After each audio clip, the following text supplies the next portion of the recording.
Thank you. Good evening, students. So we had a discussion 2 days back on exemptions, right? Okay. So we will continue our discussion on exemptions. So our pace of studies is going good, and I expect that we continue with the same pace so that we can understand things in a better manner.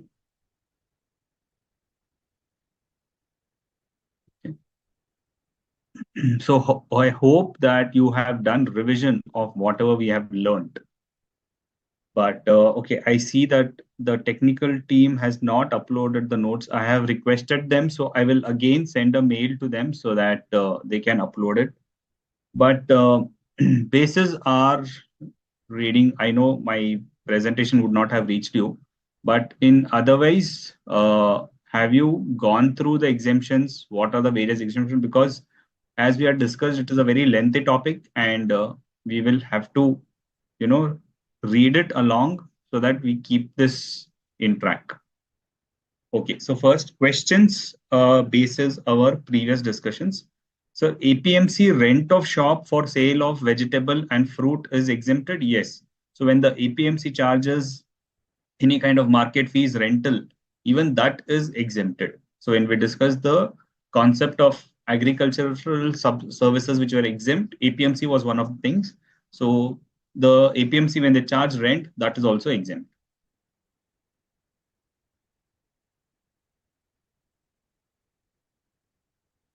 Okay, short revision of what we did.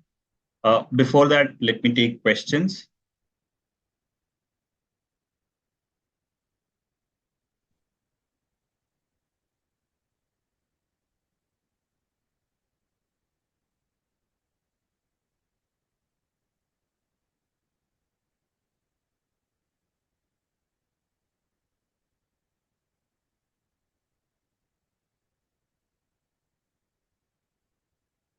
Okay, so it looks like no more questions. So we'll start with revision of the topics what has been covered now. So we were discussing on exemptions. So we'll go with the important slide of exemptions and we will come to it. So first we understood the background of exemptions. I think what is the definition of exempt supply? Exempt supply includes supplies which are nil rated of tax and which is wholly exempt, and also includes those supplies which are non-taxable. So there are three kinds of exempt supply. One is nil rated supply, one which is wholly exempt. Nil rate means in the rate notification, the rate of that product or service is nil.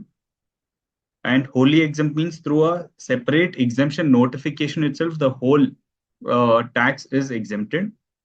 And it also includes non-taxable supply. Non-taxable supply are these 6 products, which is alcoholic liquor and 5 petroleum products, which are exempted. So that was the basic definition of exempt services. Then we went through the charitable services. Charitable services, the first condition is that the entity should be registered under 12AA or 12AB of the Income Tax Act. And then what are the activities?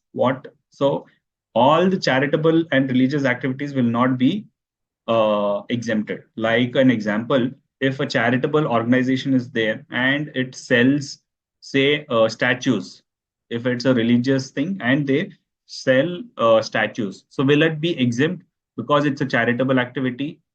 It is a charitable institution? No. So there, it is not following. It is not falling in any of these exemptions. Only these, what is specifically mentioned, will be exempted, and any kind of a monument sold or a book sold. Okay, if there is a specific exemption for book under the rates, then it will be exempted. But not like normally when you buy a book, on that GST is not leviable. So under that category, it can get exempted. But otherwise, anything to do with, good example would be a monument, that will be taxable. Now, in terms of services, we were discussing what all services are exempted. All charitable activities relating to public health, advancement of religion, spirituality, and yoga, advancement of educational programs. Here, there are various classification. The educational programs and skill development programs should relate to what? It should relate to abandoned, orphaned, or homeless children. Specifically, these category of children, when you do, then only it is exempted. Physically, mentally, or traumatized persons, prisoners, and persons above the age of 65 years residing in rural area. So here it is 65, while we discuss running old age home, it is 60 years. Then preservation of environment, watershed, forests, and wildlife. So these are the charitable activities. Apart from this, old age homes, the limit is more than 60 years. Value should be up to 25,000 per month. Then renting of prisons within the surrounding of the religious place, 999 for room rent. Then for shops, 9,999, and premises are Kalyan Mandapam, again 9,999. Up till this amount, what they charge, it will be exempted. Above this, it will be taxable. Then any kind of a pandit services, that is any person who conducts religious services, religious ceremonies, is exempted. Then training or coaching in recreational activities relating to sports is exempted for a charitable organization, but training and coaching in recreational services done by anybody, by an individual in areas of arts and culture is exempt. Then services of rehabilitation service is exempt. The other related service which gets exempted is Kumau Mandal Vikas Nigam Limited and Hajj Committee. These two committee services are also exempted. So that is on charitable organization where we dealt in detail. Then we discussed on agriculture services. Here, agriculture services is that renting of vacant land and renting of agro machines are firstly exempted. Then any services relating to cultivation of plants and rearing of life forms of animals for food, fuel, fiber, and raw materials is exempted. Then agriculture operations, what are exempted would be covered is cultivation, harvesting, threshing. So any activities which is done at the farm level is exempted, and supply of farm level farm labor is also exempted. Then process carried out at agriculture farm is exempted. Anything which they do at mill will be taxable, and any process which is carried out which does not alter the essential character and it makes it marketable only for primary market is exempted. Then warehousing, we have fumigation services, then warehousing of minor forest products, warehousing of agriculture produce plus rice, and warehousing of certain specified products such as cereals, pulses, fruits, nuts, and vegetables, and those specified items. Then the services of APMC yard, any kind of services by the APMC yard and the commission agent doing anything at the APMC yard is exempted. Then loading, unloading, packaging, that is the uh, kind of warehousing associated with warehousing services are also exempted. And transportation of agriculture produce, that is when we said GTA, if you do use the services of GTA for transportation of agriculture produce, it will be exempted. Okay, that is with respect to agriculture produce. Then we straight away came to educational services where we are. Educational services, we know that any services provided by a school, college, or any institution which is recognized by law is called an educational institution. If they are providing any of the services to its students, faculty, and staff, then it is exempt. So any school fees, college fees we pay is exempted. And any entrance fees for the entrance fees, entrance examination, what they charge, that is also exempted. Now, here it comes as unique that services provided by these institutions are exempted. Now, we will also discuss in educational services because there is an additional exemption for services provided to an educational institution. That is transportation of students, faculty, and staff, and catering services, and security or cleaning and warehousing services. This is limited to a preschool and higher secondary school. Services related to admission on to such institution or conduct of examination. This is available for all institutions, that is preschool, higher secondary school, colleges, and any vocational training schools also. Then supply of online educational journals or periodicals, it is exempted only for institutions which are beyond HSC institution, beyond the higher secondary school. So this is what we had discussed last time. Why milling of paddy is not exempt? Because it is not the primary produce, it's a secondary produce. That's the reason it is not exempt.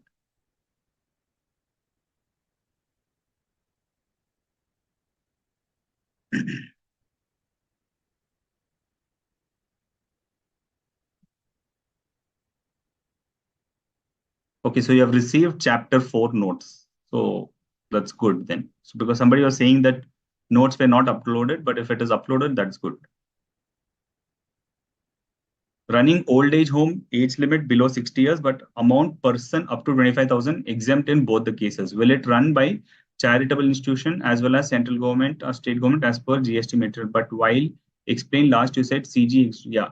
So the wordings are such that first it says central government, state government, any exempt only for in without any limit, but they've added it together. So that's the reason running old age home provision is not given in study materials. Old age home provision is given in the material. Okay, so that's the confusion, Nagaraju. I'll check it, and during the discussion, we'll again clarify whether the limit is there for both or is it only for charitable institutions. If entity is not registered under 12AA or 12B but provide charitable activities, then it is exempt or no? No, it will not be exempt because its first primary condition, it should be a 12AA or 12AB registered unit itself. In case of prisoner, it will only be that prisoner who are residing in rural area. No, for prisoners, it is just prisoners. Only for senior citizens above the age of 60 years, there it is rural area.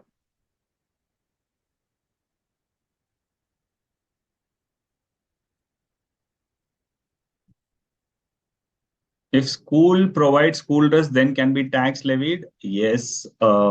So there is a good question, Gunjal. So there is a concept of composite supply and mixed supply, okay, or a individual supply, wherein if there are two or more products which are bundled together and charged at one rate and it is inseparable, then it is a composite supply. So how the school models it depends on that. This generally they don't model it that way, but in case what I'm saying, if they model it this way, then it could be exempt. That is, they charge one fixed fees, saying school fees, and they collect in that fees itself all the charges for even school uniforms. In that case, if they do, then it is a composite supply. The primary supply is education, then the whole services gets exempted. But if they separately charge for the school uniform, okay, then it will be taxable because it is not a composite supply since you have separated that, and it will not become a mixed supply though, it will become a individual supply and school uniforms will be taxable.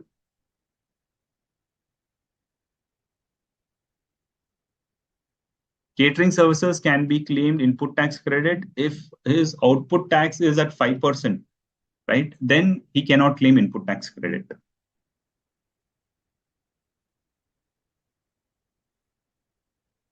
What is intermediate production process? Intermediate production process are those which converts the basic agriculture products into a different product. So that will be taxable.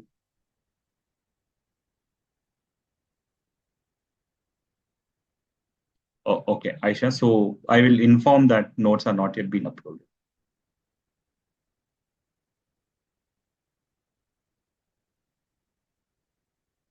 Educational journal or periodical taxable income, case of preschool, it will be taxable because here what they have said is supply of online education journals or periodicals beyond HSC institutions only. So below that will be taxable. Module of ICAI, yes, module of ICAI is very comprehensive and good enough. I think you can go with this. For questions, you can go with these questions, and for practice, you could go for other questions also.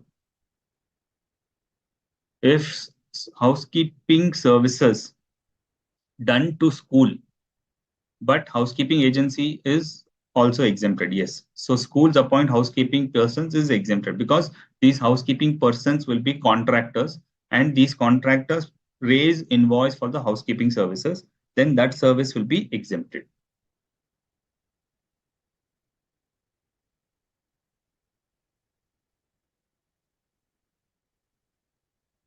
Catering service can be claimed exempt. Avinash, I've answered this.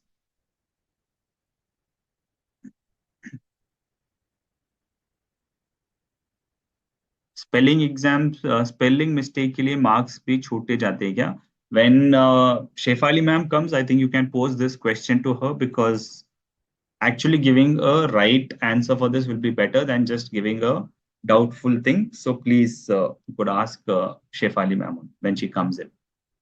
Retired professor published book and distribution of books to university students free of cost. Then GST, no. If there is any supply on which there is no consideration, then there is no GST because GST is on supply, and to be supply, there should be supply of goods for a consideration. If there is no consideration, then there is no supply.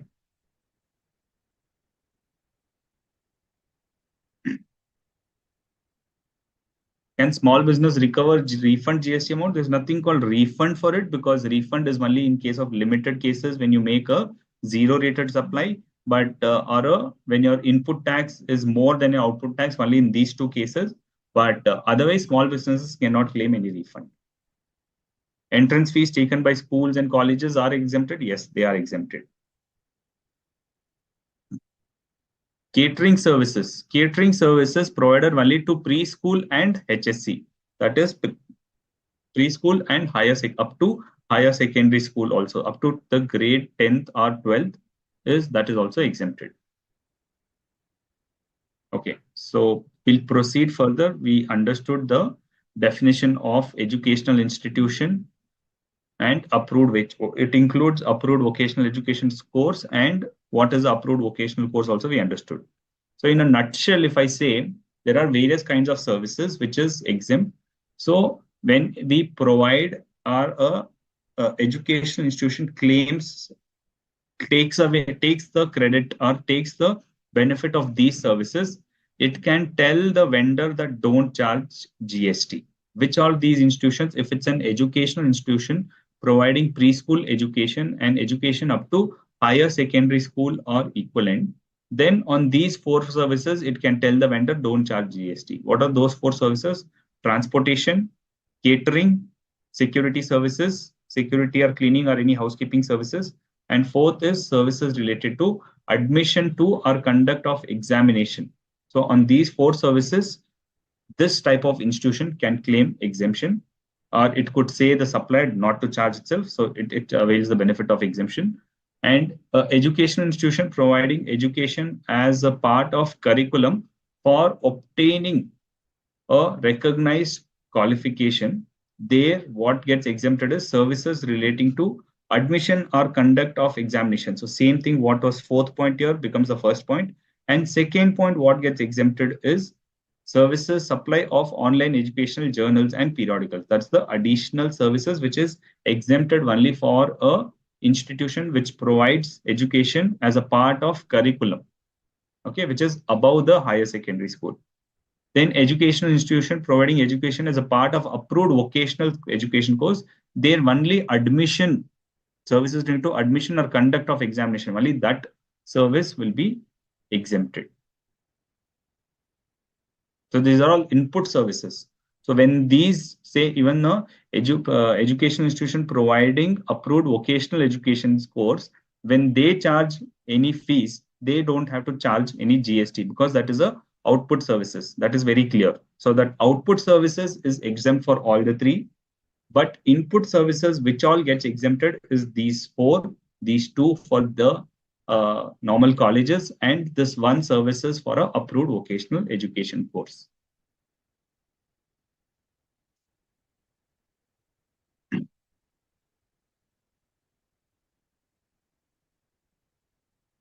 In case of entrance exam, there are various things. When you conduct an entrance examination by an authority or board, so we said that who is an educational institution. Now, for the educational institution like a college or a university to get students, it has to get the approval of the board, and like a state education board or something like that, or say example national testing agency, wherein the board conducts the entrance examination, right? Jaise abhi for engineering, there is an entrance examination which is conducted by a special board. Now, this board doesn't provide educational services, but it conducts examination for clearing the entrance so that the students can pass this exam and they can go to specified colleges. So there is a clarification which says that for conduct of entrance examination for admission to educational institutions, shall be treated as educational institution for this limited purpose. Even though they don't teach, the intention of such board is to get the students write the exams, have a good quality on the quality of the examination paper and how this is corrected so that it is controlled. And from there, students are sent to universities. So it is one of the activities of what an educational institution does. That's the reason. To that extent, it will be treated as an educational institution. So therefore, GST shall not apply to any fees or any amount charged by such boards for conduct of such examination, including entrance examination. GST is also exempt on input services relating to admission to or conduct of examination, such as online testing services, result publication, printing of notification, everything. So whatever charges ancillary or incidental to admission, if they do, are ancillary or incidental to the education services overall, admission, online testing, result publication, all of that thing, whatever they do, it is all exempted. Okay. So directly or indirectly, any services related to education is all exempted. Then GST is applicable to other services provided by such boards, namely of providing accreditation. So the board does the entrance examination, and once the entrance is over, it also does the services of accrediting a college, saying that they will come to the college, see the facilities, see the premises, do a audit, do a check whether everything is running properly. For that, they will charge something for the college. So since it is done by the same board which conducted the entrance examination, will it become exempted?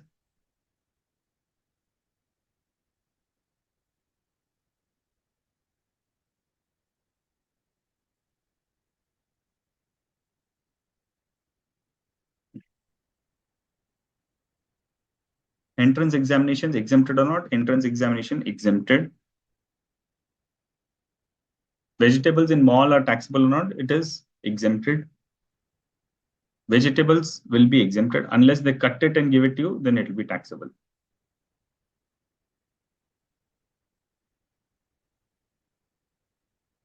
What would happen to the supplier of ITC of the supplier of exempted goods? We had discussed, no? So that becomes a cost to him. He can't claim it, so that becomes a cost to him. What if the annual function is outside the premises and the cleaning staff provides it? Then if it's part of the same cleaning staff, then it will be a composite supply. But if you are having special cleaning staff to do that services, then it will be taxable.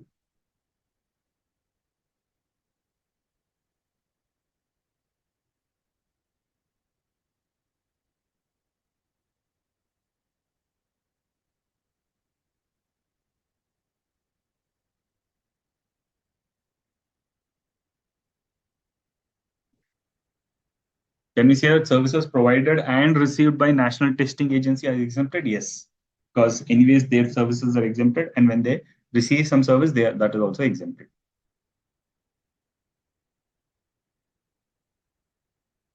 Okay, so we were on this point that input services relating to admission or conduct of examination is exempted.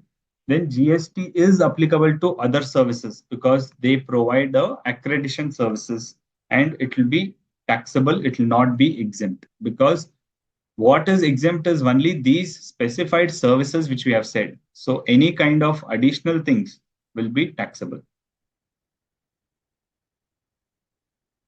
What if the annual function of school is outside the premises? So this we have discussed. Don't repeat your questions, it will come. Once you ask a question, please don't repeat it. So then we understood clearly कि क्या क्या exemption services किसके ऊपर GST नहीं लगेगा.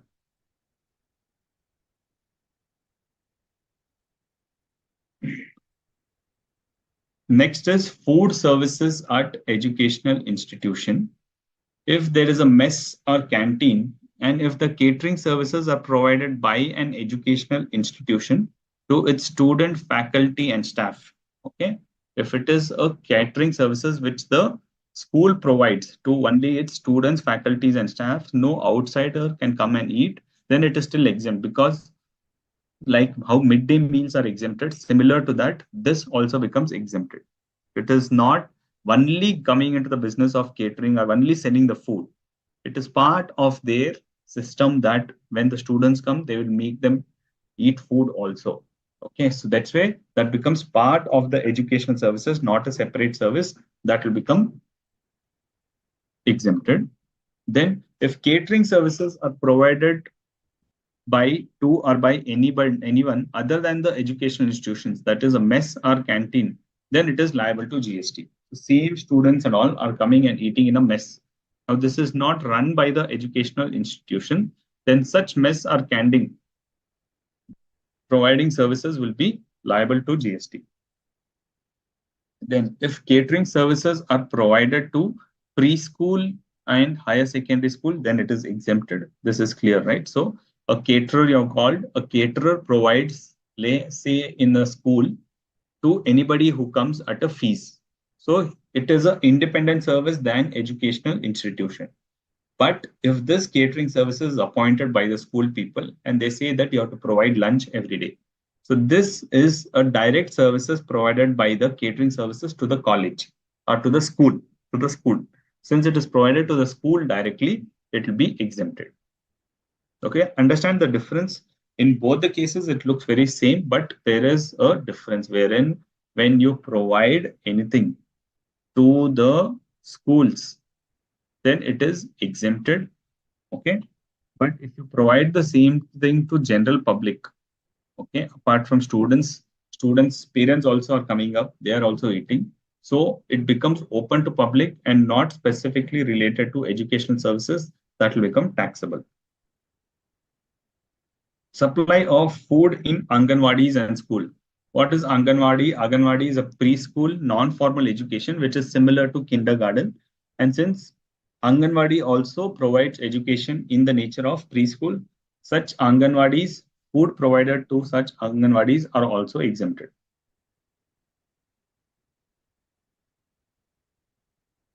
Then what are the other services which are exempted? They say, take an example of a boarding school, wherein you are studying in a normal school, but this is a special school wherein you don't have to come back home. You are They are providing boarding services, that is accommodation and food. Okay, so is it the main purpose that for accommodation and food you're going? No, you're not going, you're not sending the kids for that reason. The main reason is studying itself. So पढ़ाई के लिए जाते हैं और वहां पे boarding में रह जाते हैं. So ये बोर्डिंग के जो सर्विसेज है ये भी एग्जेम्प्ट हो जाएगा because the primary service is education. आप सभी जगह कॉम्पोजिट सप्लाई का ही देखना पड़ेगा. Is it a composite supply? If you say yes, then if the primary supply is exempted, then all other supply gets exempted. तो आपका थंब रूल एक ही होना चाहिए कि मैं जिस सर्विस को जो अलग अलग तरह से दे रहे हैं, जैसे बोर्डिंग स्कूल में खाना दे रहे हैं, स्टे दे रहे हैं और एजुकेशन तो दे ही रहे हैं. तो what is the primary purpose जो मैं वहां पे भेज रहा हूँ, उसको देख के we have to decide that whether it is completely exempt और नो. ठीक है.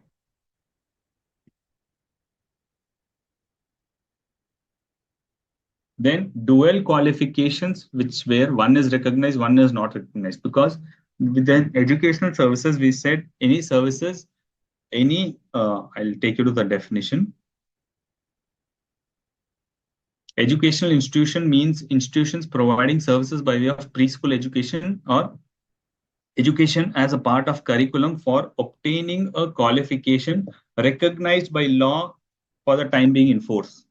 So that's the reason you will see there is a distinction key when a education is provided as a part of qualification. मतलब college fees के ऊपर we don't have to pay GST, but a tuition conducted by a private tuitions, they are not giving you any qualification. They are only giving you knowledge so that you can write your exams, and the qualification or degree is given by the colleges, right? So that's why colleges are exempted. These private coaching classes are all taxable.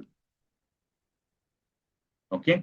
Then education as a part of approved vocational education course, wherein a course is run by an ITI or an industrial training center affiliated to the National Council for Vocational Training or State Council for Vocational Training, offering courses in the designated trades notified under the Apprenticeship Act. So they are doing specified training, then it is called as approved vocational training course. So what I'm trying to say is when they say education as a part of curriculum, for obtaining a qualification recognized by law, they should be in a position to get any certificate from a board. Then it is an educational institution. Other point, what is they're trying to say is obtaining a qualification recognized by any law, which here means only Indian law, not foreign laws. Okay, wherein you're studying here and you're getting certification that you are a accredited ACCA. Now, ACCA is not a qualification which is recognized by the Indian law, or you don't get any kind of benefit for being a ACCA in India, which means that for obtaining a qualification recognized by any law for the time being in India. So by that, you don't get a qualification in India. So it is not exempted, it will become taxable. Okay, so we've seen that some colleges run a integrated program saying that apart from this, you will get services of other teachings also. Okay, so once they say that, then will it be taxable or exempt when there is a dual qualification given, one under the Indian law and one under the, say, SEMA or ACCA law? Okay, once you're getting that qualification, it means that this is a mixed supply. Okay, because you're selling one, but you are breaking it up into two things. One is the normal studies and the special studies, which you are getting a certification for. So for that special studies, which is outside India, it is not recognized by law in any law in the force. When they say any recognized by any law in the force, it means it should be an Indian law. So if you're getting ACCA, then that will be taxable, right? Once that is taxable and this is exempt, it means in a mixed supply, when two or more supplies are packaged together, right? Then it becomes a mixed supply, and on that mixed supply, you have to pay GST. Okay, since in case of mixed supply, the rate will be the whichever is the highest rate for the mixed supply. In this case, normal education is exempted, but the foreign education is taxable. So by that virtue, the Indian services also becomes taxable. So be very careful where there is a dual qualification given by colleges. Then IIM, Indian Institution of Management, has normal management saying that you have to write your CET and clear the entrance and come to IIM.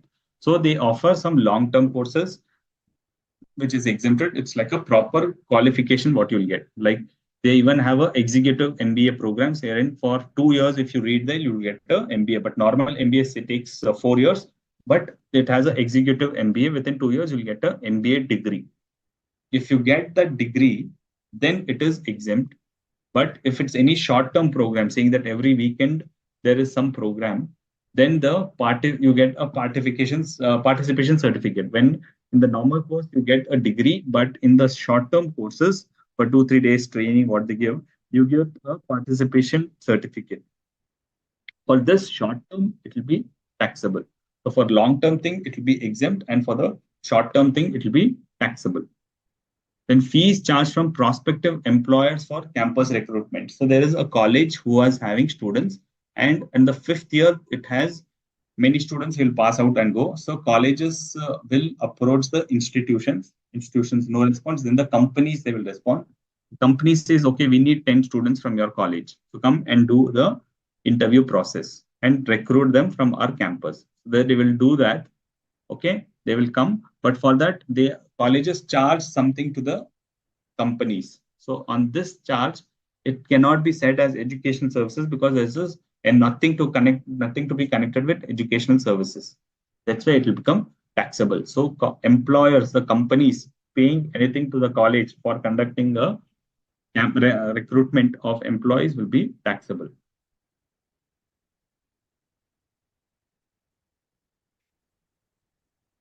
Then entrance fees, we have discussed all kinds of entrance fees are exempted.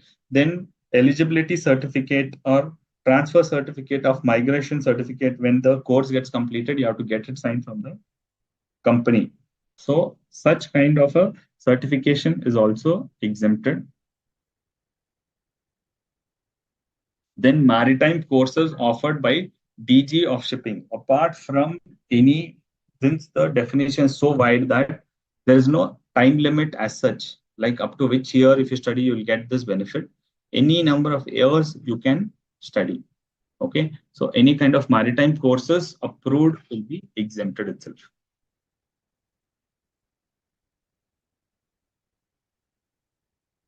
Does long term mean one more than 1 year? Yeah, generally long term would be more than 1 year.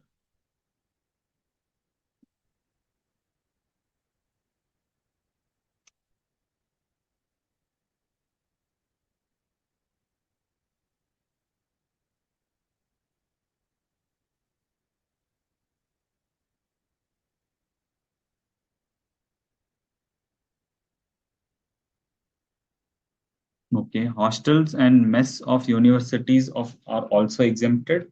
No, because that food is only of up to the higher secondary school. So hostels and mess of universities will be taxable.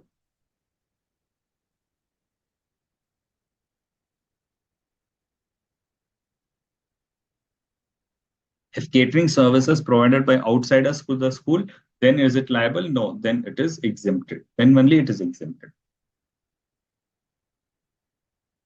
Tuition fees in private college for graduation degree is taxable or exempt. Educational services, it is still a educational services. Even though private colleges do, they are educational services only. So it will become exempted.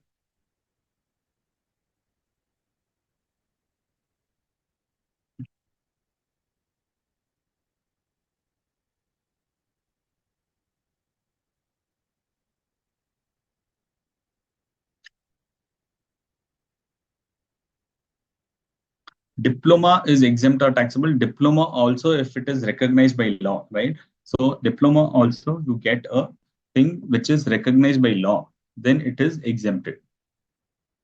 So what if service received by as per notification number 13 of 2017, okay, other than security service which is related to RCM, then example advocate services, then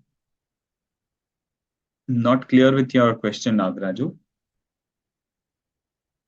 Migration from one university to another for which they collect migration charges or some kind of a transfer charges that is also exempted.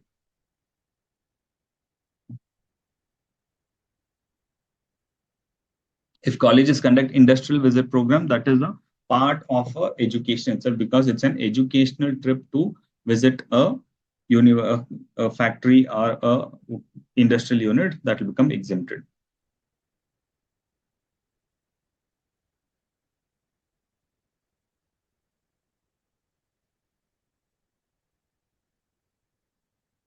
DG is Director General of Shipping.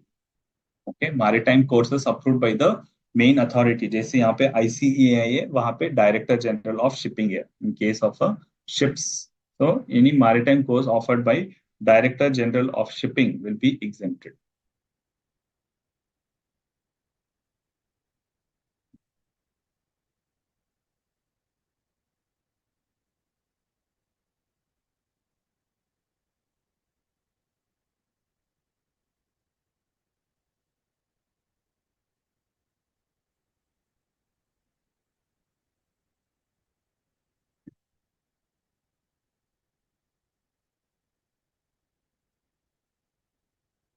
Management course exempt or no? Management course, it's like a say so if it's a short-term course, they get only a participation certificate and they don't get a proper degree for that. Okay, then it will be taxable because when they give a just a participation fees that is of no use, that will become taxable.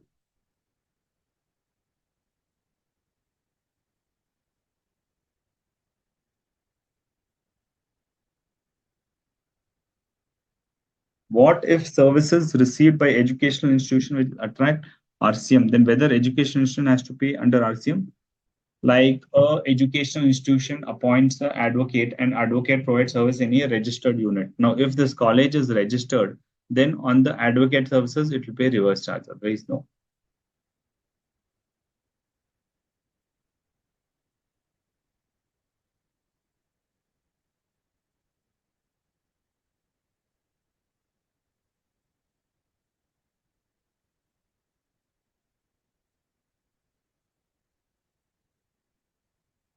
ACCA is CA in global level. ACCA is nothing but a CA which is recognized in UK.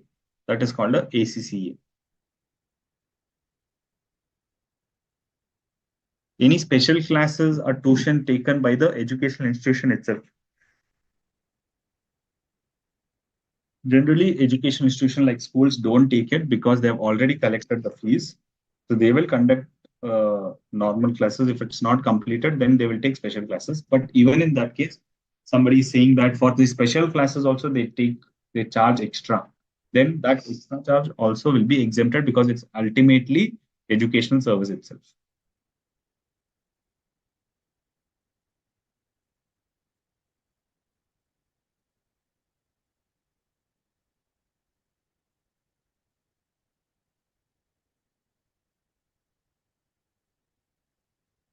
Any certificate course from private institute for short term is taxable.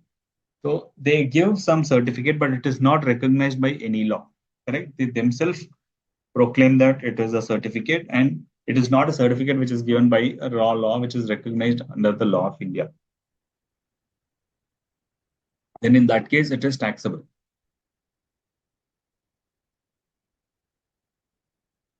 Okay? That was on educational services. Now let's move to next kind of exemption, which is healthcare services. Okay. In healthcare services, what happens? Where the services are provided. So any kind of a hospital doctor you go, he will not charge you GST because on healthcare there is that healthcare services are exempted. The services by way of health services by whom? Now, who should provide the health services? By a clinical establishment, which means a hospital, nursing home, or labs. Now, these laboratories could be diagnostic laboratories or investigative laboratories. Matlab, when you have a kind of headache and the doctor writes you a prescription for medicine, and he writes a letter saying that you have to get the blood tested. So there they are diagnosing, right, saying that is your blood correct or is some issue in the blood. So prior to treatment, what is done, that is called as diagnosis, and after finding out a problem, further analysis is required, that is called investigation. Okay. So both of this is done a lab. We take the test and generally give it, but what kind of a test it is also we have to understand. It could be a diagnostic test or a investigation test. Okay. Both of it are exempted when they are done by lab. So hospitals, nursing home, and labs. These are the three kind of clinical establishments. Okay. So healthcare can be provided by any of these establishments. Now, they and also services provided by authorized medical practitioner, which means a doctor who is having a valid certificate. Okay, that he is a authorized medical practitioner. That is an individual doctor. He is registered with any council of recognized system of medicine. Now, medicine does not, like in our CA course, we have only one body, which is Institute of Chartered Accountants of India. But in medical field, there are special councils for special things, like Council of Unani, Council of Medicines, like that. There are various streams under medical law. So any authorized medical practitioner who is registered with any of such councils, okay, of recognized system of medicine, then they are a authorized medical practitioner.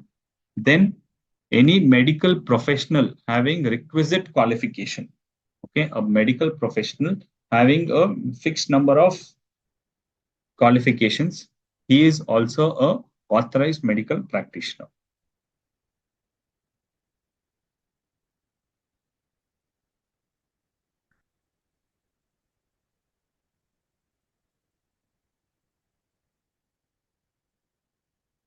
So clinical establishment, we understood basically a doctor, a hospital, a lab, or a nursing home.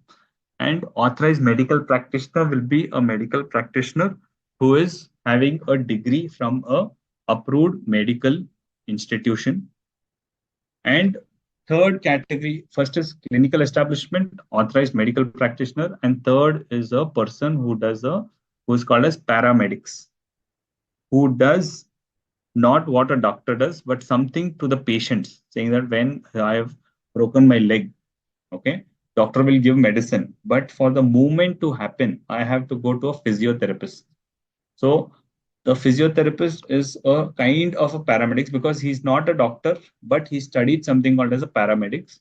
So physiotherapist, the nursing staff, okay, they are also paramedics, then trained healthcare professionals and technicians, lab technicians and things like that.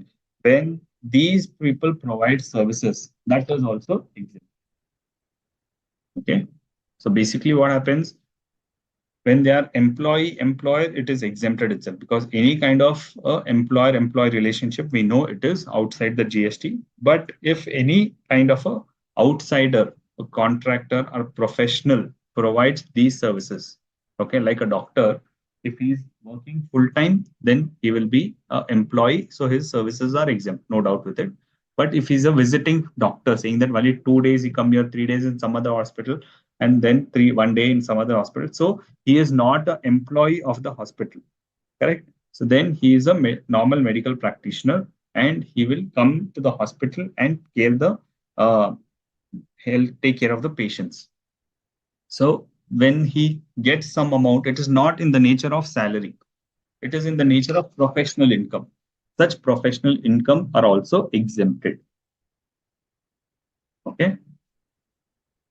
Then healthcare service. What is the definition of healthcare service? Saying that any kind of service is a healthcare? No, specified services only are healthcare services, which which is defined as healthcare services means any service by way of diagnostic, treatment, or care of. First is diagnosis, doing a diagnosis of what is the situation, or providing a treatment. Okay, or a care for what? For illness, injury, deformity, abnormality, or pregnancy. Okay. So any kind of a health services, what could do? They could do any kind of diagnosis or treatment in case of a what is actually there. They have a illness, or they're injured, or they are in a deformatory position, or abnormality, or pregnancy. Okay. When any of these things are getting affected, you go to a doctor, and these services are exempted. Then in any recognized system of medicines. It could be in any recognized system of medicine, which means that it is not necessary that it should be the normal doctor what we do. It could be the normal doctor what we go to a clinic. It is called as allopathy clinic or a allopathy treatment, which is dependent on science or research. That is a allopathic treatment. And there are other traditional, which is called as yoga, naturopathy, Ayurveda, homeopathy, Siddha, Unani. All of this are all traditional practice. If they follow, if he's a yoga doctor, or basically if he's a Siddha doctor who is practiced in Siddha and his treatment is through Siddha procedures, then he is also a doctor who is recognized by his service also is a recognized system of medicine, that also will be exempted.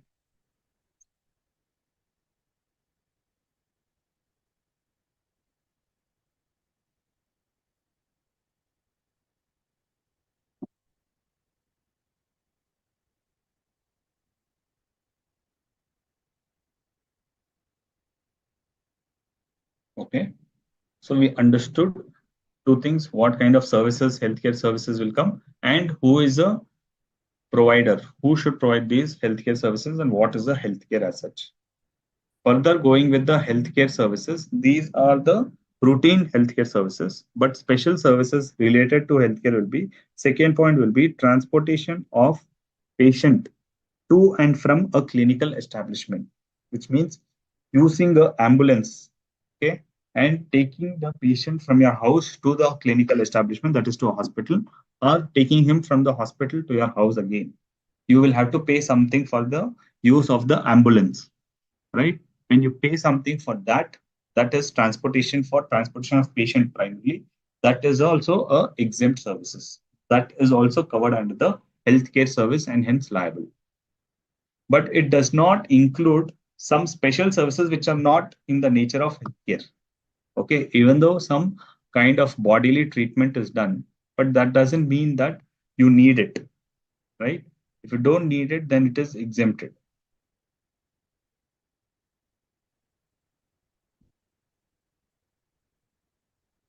then it does not include specifically some things which is like a cosmetic in nature. So it does not include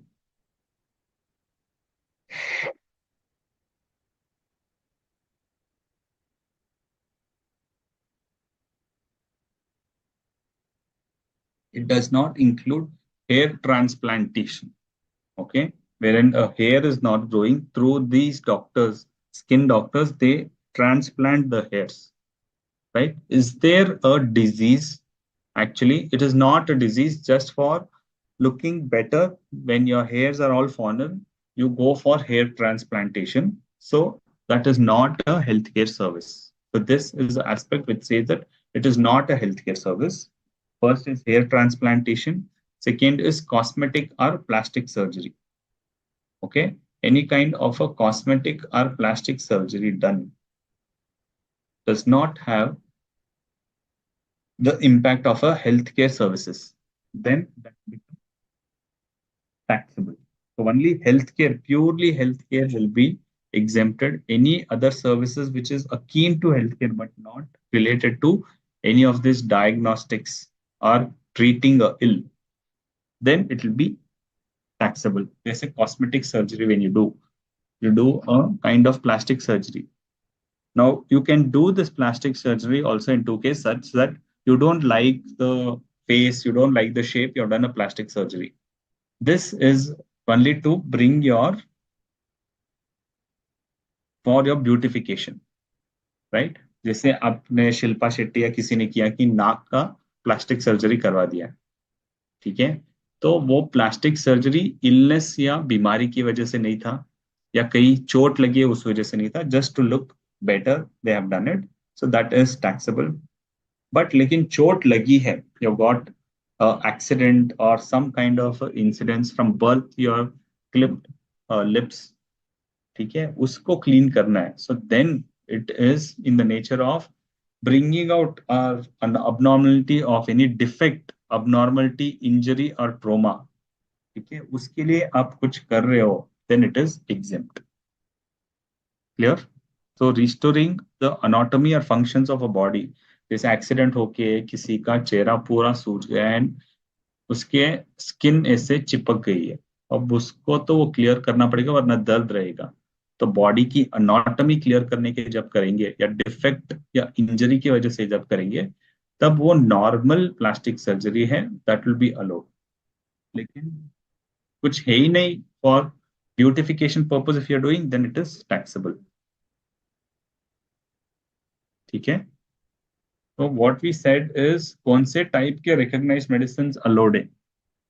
Okay, all signs of recognized medicines such as allopathy, yoga, naturopathy, ayurveda, homeopathy, सिद्धा, यूनानी, ये सब Indian medical system है. Recce, okay, एक और system आता है recce, wherein they do healing.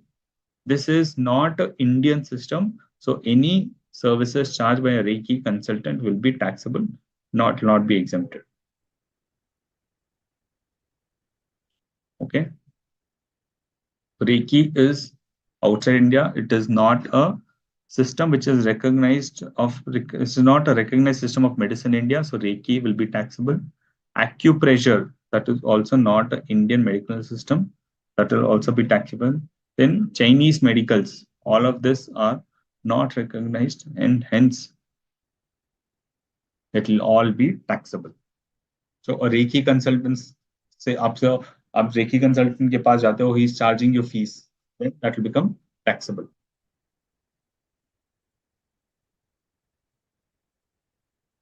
Due to ill health, a doctor diagnosed or receiving medical services. Due to ill health, a doctor diagnosed or receiving medical service exempt. So services provided, what we are saying in medical services is a service provided by medicinal, by the doctors. So when the doctor provides these services, it is exempted. When you provide services to the doctor, it is taxable. That's why I mentioned here, no exemption for services provided to a clinical establishment. Only that we saw in only education services. That when you provide education services to a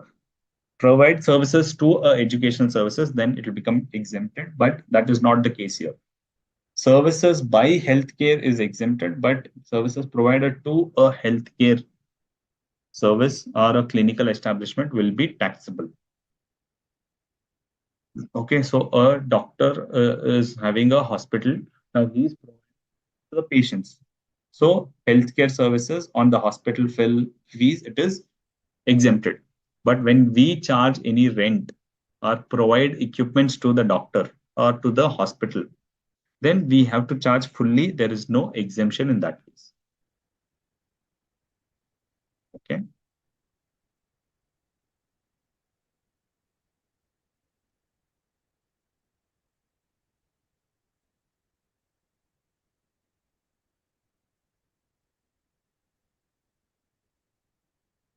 transportation of वाला point explain कर दो ना पूरा. Okay Bhavika, जब कोई बीमार होता है उसको हम अस्पताल लेके जाते हैं, जनरली होता है कि वो एम्बुलेंस में लेके जाते हैं. तो एम्बुलेंस का सर्विसेज जो है, transportation of passenger, transportation of a patient from home to hospital, या हॉस्पिटल से ठीक हो गए लेकिन चल के नहीं आ सकते, फिर भी आपने वहां के एम्बुलेंस को बोल दिया, because you can't make the person sit in a cab और ऑटो. तो फिर दैट विल बिकम कि आपको एम्बुलेंस यूज करना पड़ेगा. तो वो एम्बुलेंस जब आप यूज करोगे तब उसके लिए चार्जेस लगता है. That is also exempted. Medicine पर टैक्स लगेगा, हाँ मेडिसिन पर टैक्स लगेगा. It's a normal goods, will be taxable. Therapy is taxable or no? What kind of therapy? What about acupuncture, is it exempt or taxable? लिखा है ना यहाँ पे, acupressure, acupuncture. Okay, acupuncture you are saying नहीं, it is not mentioned, so it will be exempted. What is taxable is mentioned here. Apart from that, everything else will be exempted. In case of pregnancy, what is exempted? So it is a kind. So if it illness, is pregnancy a kind of illness? No. Is it an injury? No. Is it a deformity or abnormalcy? No. So it is a special kind of a thing which is not a illness.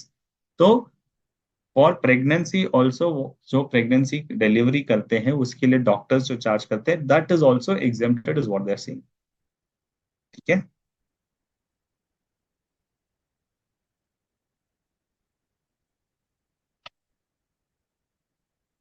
Yeah, room rent we'll discuss. So once we understand the exemption, then we'll tell what is taxable also. I'll come to that.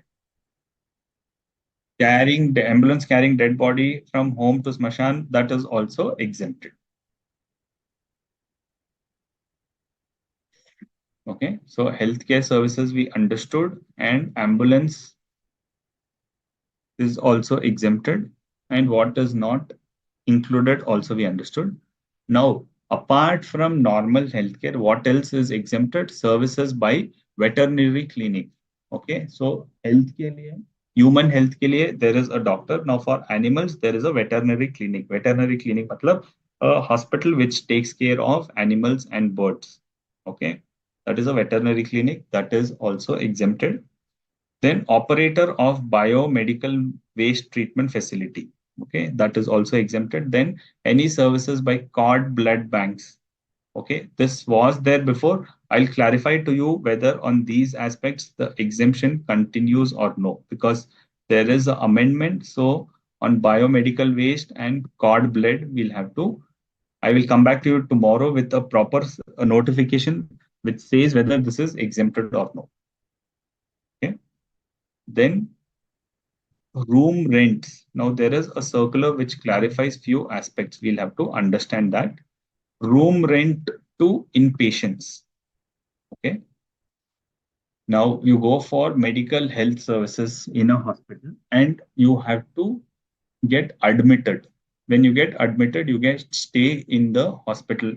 Now whether this room rent is exempted, because you are staying there, but you are not going for staying there as a hotel thing.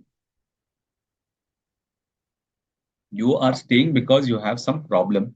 So you are going and staying there so that it gets cured. You get proper medication, proper care is being taken care. So these room rents to inpatients are exempt. But now they have come up with a new taxability where the room rent is more than 5,000 rupees. मतलब अगर room rent बड़ा costly है, इसका मतलब आप afford कर सकते हो. If you can afford higher charges, then you can afford the GST also. So if the normal room rent other than ICU, NICU, जो स्पेशल तरह की rooms है, that will be exempted. But for the normal room itself, if it is more than 5,000 rupees, then that will be taxable. Okay. So room rent more than 5,000 rupees, it is taxable. Small rooms up to 1,000 rupees, 2,000 rupees, up to 4,999, it is exempted.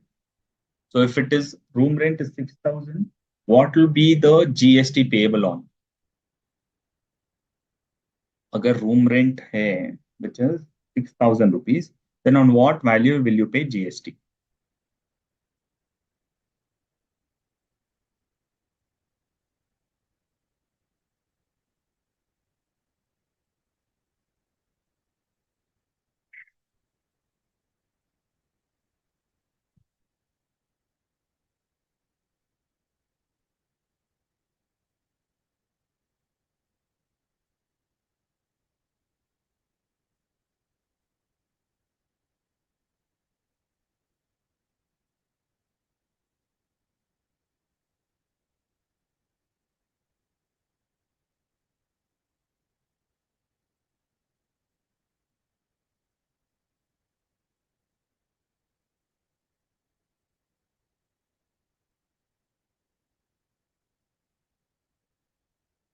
Good. Everything. Oh, one person has said on 1,000. No. If the value crosses 5,000 rupees, on the whole value, it is taxable, not on the differential. The whole 6,000, it will be payable.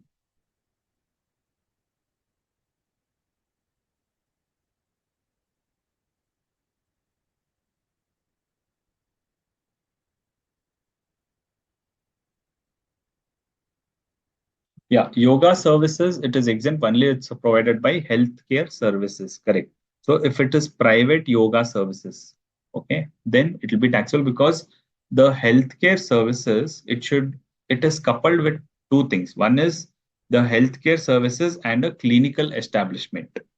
It should be provided at a clinical establishment. जैसे online आपका हो गया yoga classes, ठीक है, that will be taxable because it is not provided by a clinical establishment, even though it's a healthcare service, because you have said yoga is a healthcare service.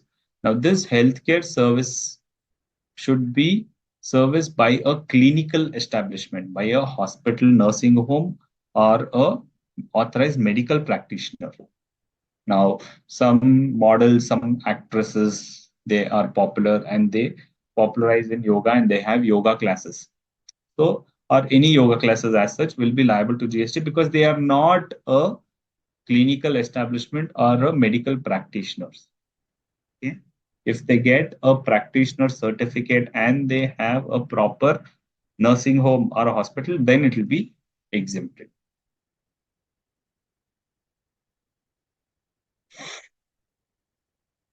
Medicine is also exempt. No, medicine is not exempt.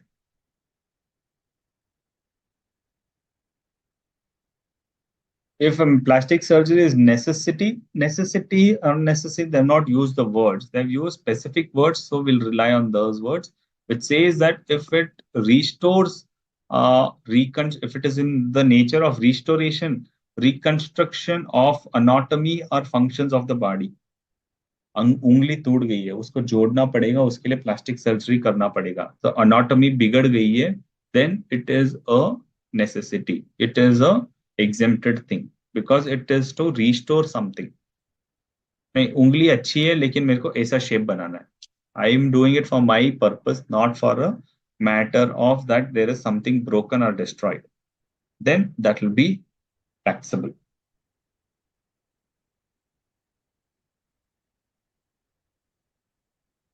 Baba Ramdev Yoga is exempt. It is not exempt from the healthcare services because he's not established a clinical establishment, but it gets exempted because you saw first chapter what we read, first pointer was a charitable organization. Wahan pe also it is advancement of religious or yoga.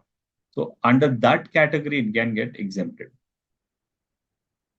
Import or export of air ambulance. What does mean that import or export of air ambulance? I didn't clear get that.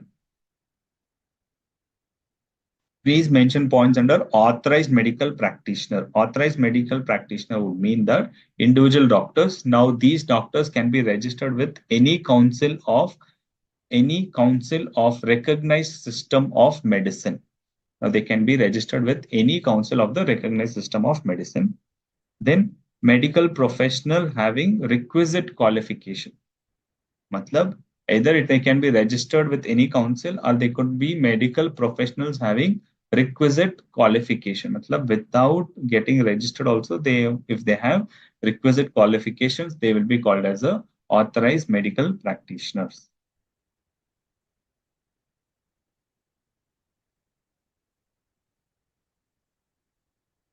If I'm renting 5,000 or more to someone in my house, then I have to be registered in GST? No, we are not talking about that. We are talking about only of healthcare services. Okay, so we understood room rent. Then, if any senior doctors or consultants provide services to the hospitals, then also it is exempted because these senior doctors provide services to the hospitals. They are also medical practitioners. They provide services to hospitals, and hospitals in turn collects the bill from the patients. So hospitals provide a lot of other services like the admission of the hospital and doing all kind of treatment. So if the senior doctors charges something and the hospital adds something else, that is also in the nature of healthcare services itself. So the whole thing will become exempted when the senior doctors provide other consultants who are on a visiting terms, and these consultants provide services to the hospitals. They are also exempted because it's a services by a authorized medical practitioner, and these hospitals are already there under medical clinical establishment, so both of that will be exempted. Any amount charged by hospitals including retention money and fees to doctors, all inclusive, when they charge something it is exempted. Now some hospitals provide food to inpatients, right? They don't provide foods generally, they provide foods only for the patients who are there. They are called as inpatients because outpatients are one who come meet the doctor and go off. Inpatients are one who come to the hospital and get admitted. So they are inpatients. So food to inpatients is exempted because they are not coming there to have food. The main objective is to get treated. And all of these ancillary services, like how we said, staying is an kind of ancillary service like that. Food is also ancillary. So all of this put together makes it a composite supply. And the main supply is healthcare, which is exempted. So all of this other services will also be exempted. If there is an outside caterer who's providing the food, now hospital provides food to inpatients exempted.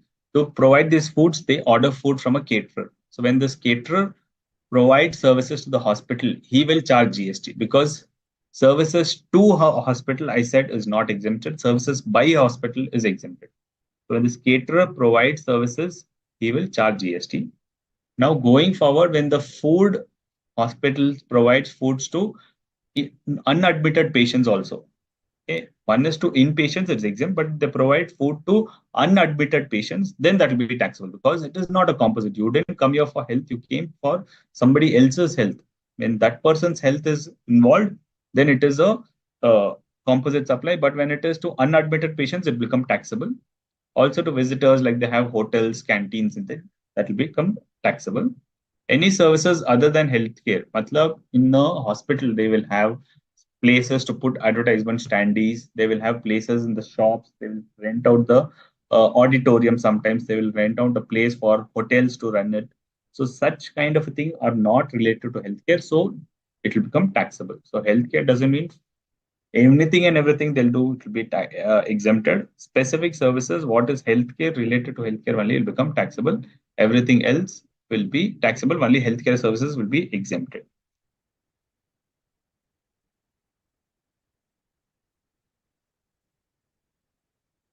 Private hospitals are exempted. Yes, private, public, government hospitals, all are exempted. Is ambulance services provided to one state to another state exempt? Yeah, even in that case, because it is for the purpose of transporting of patients, it will become exempted. In healthcare services, if any service provided to cure is exempt, what if care is it taxable or not? Didn't understand your question, Nagaraju. So exemption limit is 5,000 of room rent. Then why I need not to pay GST if I'm renting someone in my house? Because this is not on rent. This is on hospitals only. So on hospitals specifically, they've said, not on your room rent. So there is an exemption which we will see that any services of providing a residential dwelling. So on a residences, whatever value you charge, it is exempted. Only on commercial rental, GST comes. On rental for residential purposes, it is exempted. What if the food to inpatients exceed 5,000? It's liable, yeah. So if you're having the composite supply saying that without food, the charges is 4,000, with food, it is 6,000. So even though the value of food is not 2,000, but they've kept the slab like this because we are providing this service, it is 6,000. Then it will become taxable. On the 6,000 wala part, on 4,000, it will be exempt.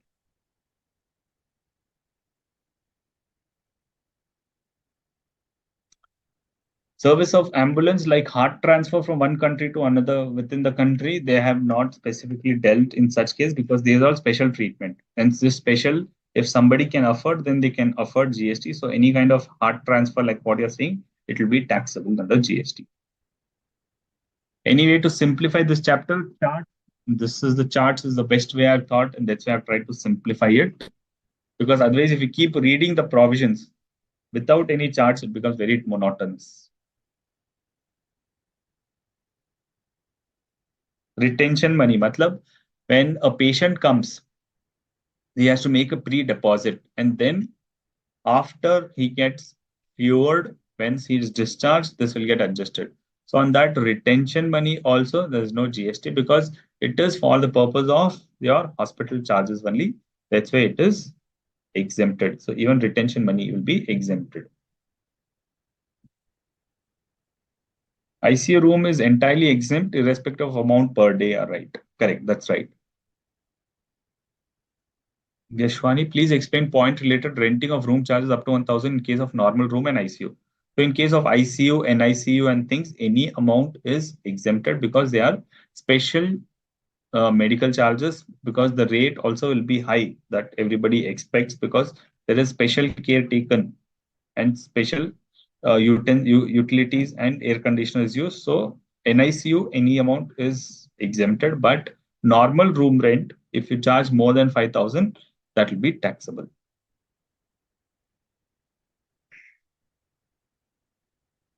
Okay, medicine, good question, Vaishali. Medicine used in operation by doctor is taxable or exempt. Now, if they have come for operation of, say, a limb and a transplant should happen, they have to put a plate inside the leg. Okay. So if the hospital buys it and bills it in the bill, then it will be exempted because the placing of a plate or a special kind of a treatment done at the operation theater will be part of a healthcare service. It will be exempted. But some hospitals say that you have to bill to the patient separately for the transplants. Okay, like screws, nuts, and plates. Okay, what the use of a special quality. It will be costly, could be minimum of 50,000 rupees. If that is supplied directly by the company, then they will tax it.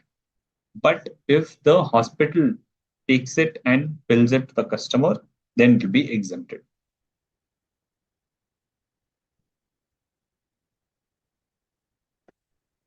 Similarly, during operation, if they use kind of injections, if they kind use of any medicines, that service, when they supply that, it will be exempted.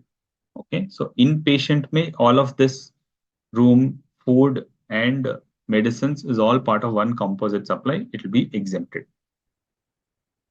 If any charitable trust provide food in hospital, still it will be exempted. If there is a free medical checkup and doctor charges, still it will be exempted because doctor services is healthcare services. It is exempted. Any payment to hospitals, not any payments. If the hospital gives you a separate bill for medicines, then on that medicines they will charge GST.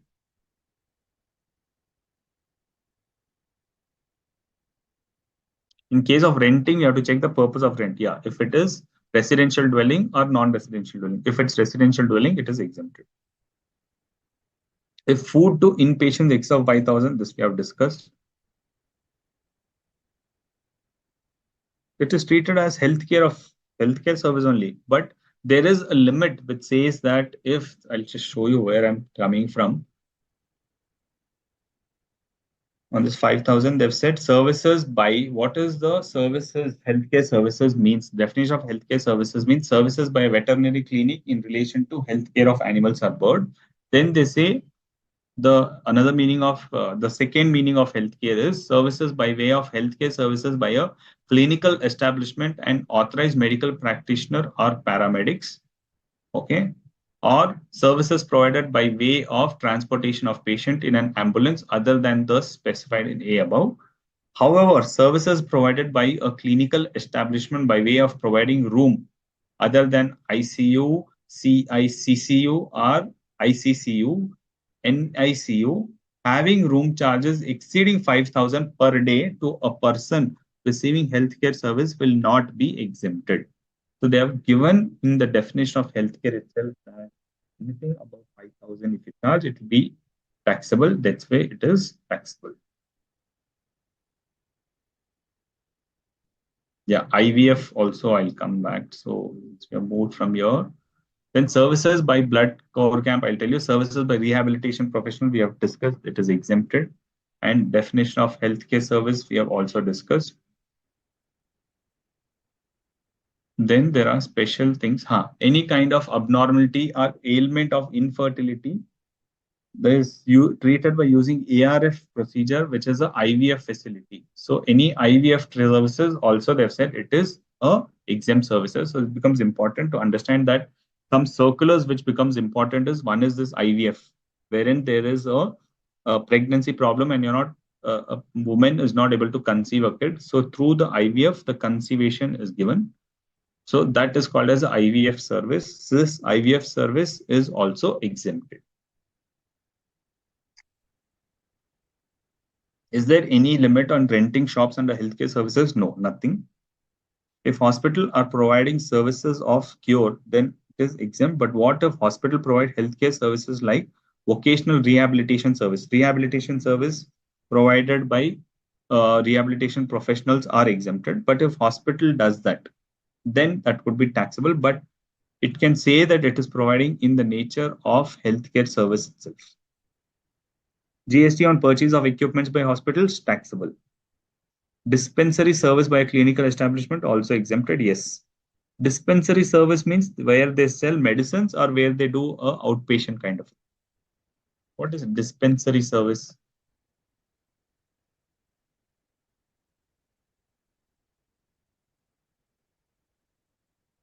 A place where medicines are sold. So basically clinics. Dispensaries will be taxable because on medicines, GST is applicable.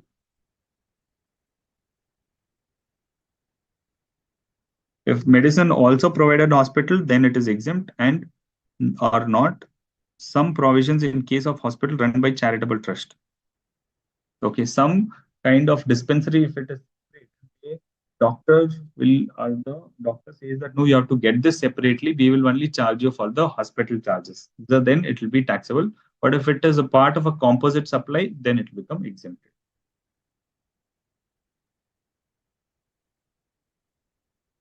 Blood collect and preserve, is it taxable exempt? It is still exempted. Blood collection is also exempted. Okay, we'll take a break of 10 minutes and catch at 7, rejoin at 7:30.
Okay. So one other aspect, what we were discussing is what are the kind of healthcare services and the clinical establishment.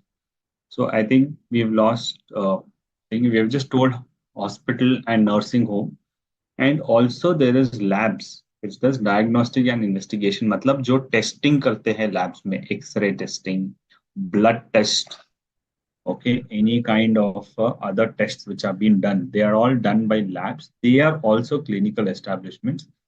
So the labs, most of the things are dependent on the investigation which is done through these testings. So these testings are all exempted.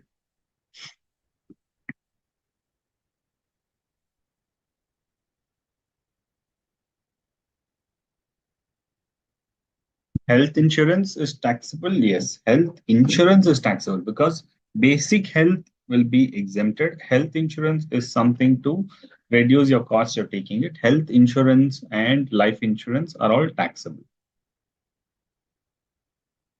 Clear with health service, I think we have covered very good in detail.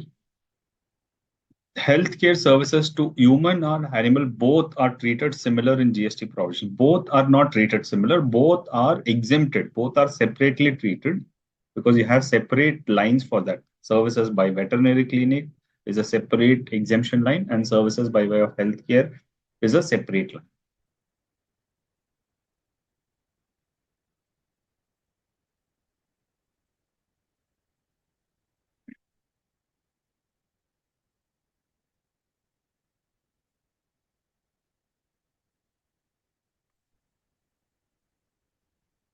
Yeah, healthcare service or hospital or home both. Yes, because at home also some services have been provided where the patient can't come. Hospital sometimes provides at home services, testing, diagnostic, blood tests. Sometimes they do at home testings also, testing at home. So those are also part of the exemption.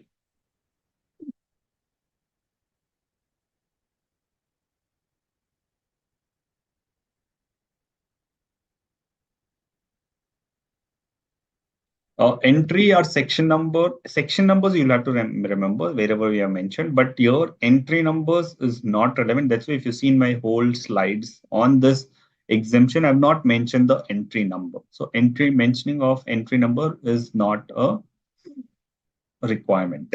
You have to understand the exemption, interpret it and place it. That should be sufficient.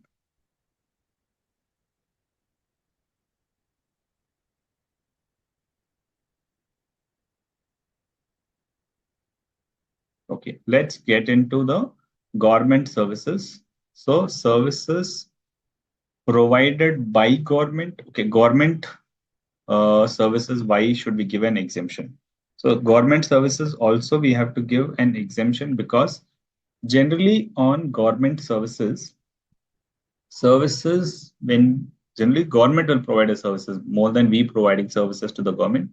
Government directly and indirectly provides services to us, and there is a charges which is collected. Typical example is a post department. Now post departments parallel to postal is courier. On courier tax is there. So on specific kind of postals, there was an exemption before.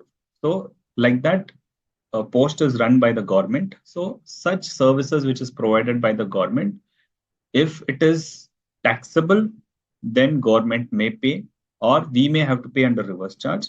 If it is exempted, the public will be of a beneficial nature. So that's why some services by the government is exempted and all other services is taxable. So we'll try to understand what are those services which is provided by the government which is exempted. Before that, the first kind of exemption is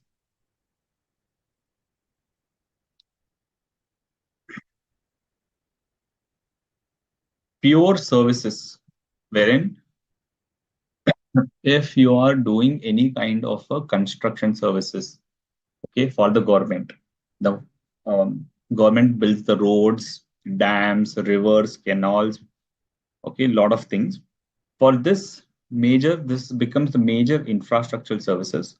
On this services, they may want that they employ a contractor. and the government procures the goods directly. The government has various options, but it says that I will take service portion from you and goods I will provide you. So if it's a pure service, okay, that you're doing only labor service, or you're doing a composite service of buying some goods, but the composition of goods is very less. Like you are putting kind of signages on on the road. Main is putting the cleaning of the roads and then putting the signages. The signages cost will be very less. So even if it is a composite supply, the value of the goods is very less. Okay. In that case, in that case, it will still be considered as exempted. So if it is pure labor services provided to the government, I'm not saying by the government. Now we are in the portion of service providing of service to the government. If I provide pure labor services or composite services where the value of the goods is very less, up to 25%, that to what kind of services? Any services in relation to 243G or 243W. This 243G and 243W are the articles of the Constitution, wherein Article 243G says any services of a panchayat. Okay, what the panchayat does, unka services when you provide. Okay, the panchayat has to maintain the roads. Panchayat has to maintain the panchayat is 243G and 243W is the municipality. So in specified areas, panchayats will be there. In some other specified areas, municipality will be there. So what are the roles of these? To maintain the cleanliness of the city, right? To maintain that the garbages are collected, to maintain that the roads are properly maintained, civil amenities are maintained, water and sewage treatment is taken care. These are the responsibilities of the panchayat and the municipalities, right? So when these services the government has to provide, the municipality has to provide to the public, it will take services from individuals or contractors.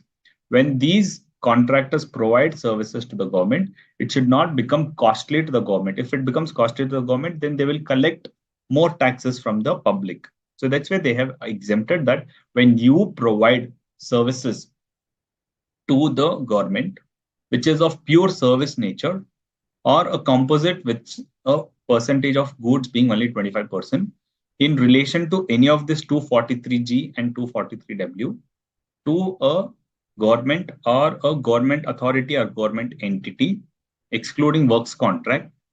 You can provide the services to central government, CG, central government, state government, local authority, or any union territory. Then it is exempted. Also, any services provided by one central government, state government, or local authority or union territory to another central government, state government, local authority, or union territory is exempted. So two exemptions are merged together. One, once I provide pure labor services or a composite services with labor component being major and goods component being chota. So if 25% goods, then also it is exempted. Okay. That is first part. Second part is on understanding the transaction of supply. Okay, supply, which is in the definition of supply itself, what is excluded is the services provided as public authorities. We have discussed this before also, that when the government does services in a sovereign nature, okay, then JSS they collect taxes. So on that tax, should they pay again tax again? No, because whatever they are doing in their authority or their stature as a public authority. So when they do it as a public authority, then it is excluded from the definition of supply. That is also not a supply. So any kind of work which the government does, like the government constructs road, okay, it is for the sovereign nature. On that, should they pay tax? They should not pay tax because it is the nature of a public authority, no supply. And article activities under 243 and 243G and 243W, what they do, that is also in the nature of sovereign function, no GST on that. Fine. Then there is a clarification which says that on alcoholic liquor for human consumption, no supply, right? So apart before getting into the notification itself, so many exemptions are there to the government, which says that alcoholic liquor for human consumptions is exempted. Okay. But to grant this license, it's of a huge cost. And to give this license, government collects a license fees. Right. If I want to set up anybody wants to set up a liquor shop, they have to get a license from the government. And once the license is granted, I have to pay a license fees. So on this license fees also, it is clarified that there is no GST. Okay, so these services are not there in GST before we get into the exemption. Okay, now let's get into the notification which says what are all the things. First, why this I've striked out is, see, there was so much of complication of services by post. Okay, the postal department, when it provides some services, it says something was exempt, something was taxable under forward charge, something under reverse charge. Now everything is removed. Department of Post provides any services will be exempted except chota mota services, which is very, very less. What is that? Let's get into that first. Services by Department of Posts.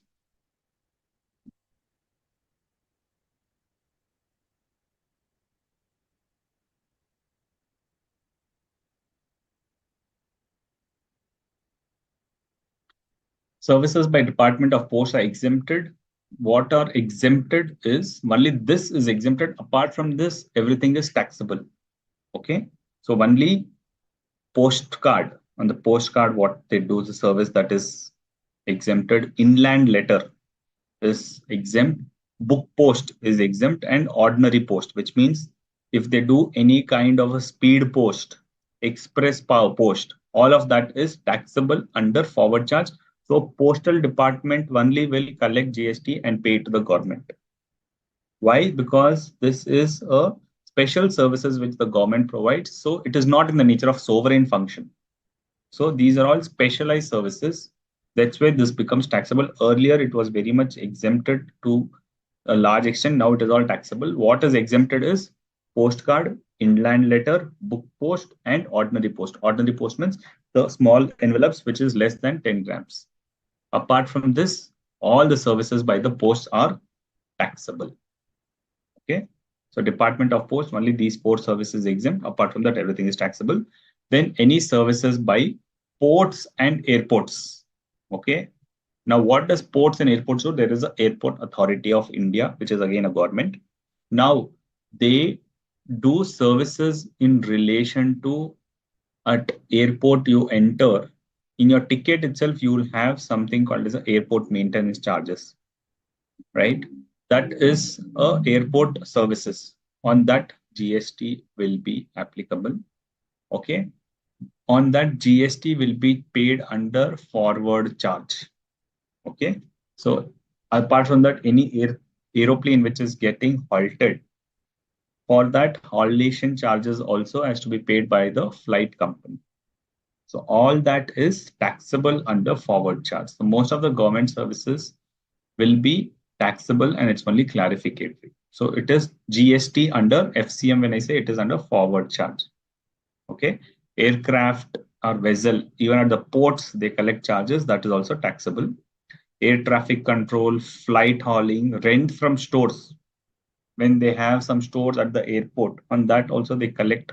Airport Authority of India collects the charges. That is also taxable to GST. Right. So port, airport taxable. Department of Post taxable. Then transport services of goods and passengers, again GST under FCM, subject to transport exemptions, which we will see under next slide, saying that there are some exemptions for transportation that will be there, but otherwise any transport services by the government in the buses when we go, it will all be taxable. Then renting of immovable property. This we had discussed under reverse charge mechanism, that when the renting of immovable property of commercials, right, like residential rental is exempted, but for renting of immovable property for commercial purposes, if the complex is constructed and the shop is given off, if the shop is given on rent, if it is to a registered person, then it will be under reverse charge. If it is to an unregistered person, it will be under forward charge. Okay. If it is to a uh, yeah, if it is to a registered person under reverse charge, if it is to a unregistered person, it will be under forward charge. Then all other services. Sorry.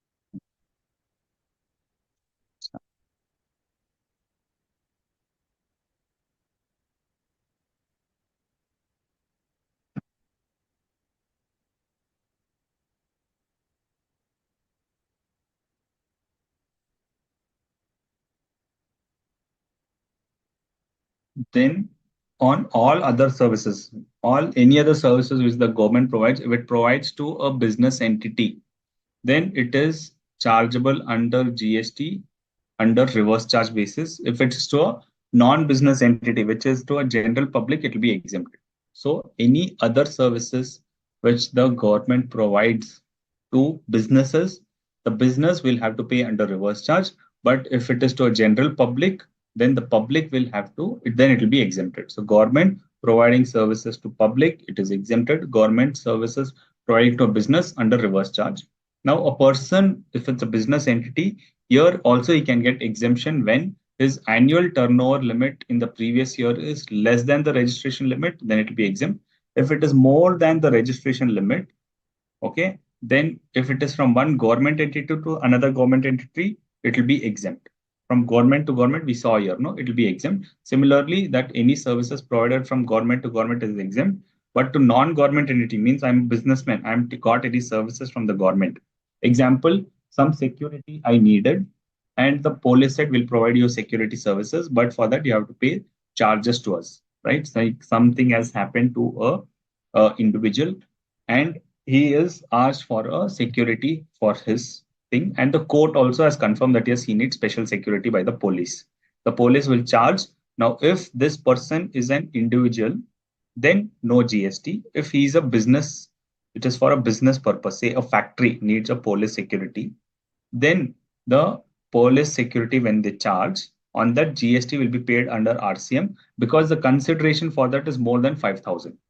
If the consideration is less than 5,000, again it is exempt. But if it is more than 5,000, it is payable under reverse charge. Now, if they provide from one government to another government, saying the police is providing security services to the judge, then that is also another type of government, then it will be exempt. Okay. Then there are specially exempted, which are special services. We'll come to that. But till now, is it clear?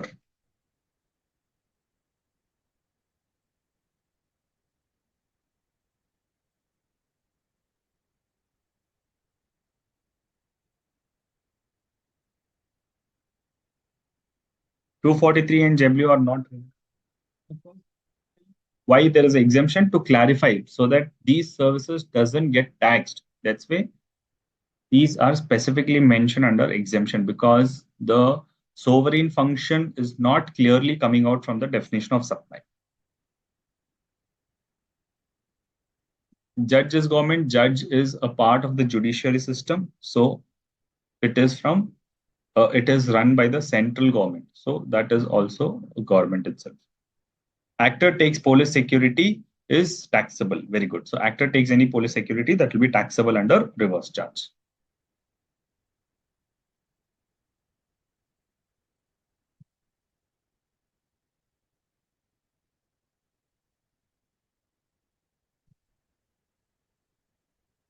243W and 243G. Correct. So there are two things. 243W is for panchayat services and 243W is for municipality services.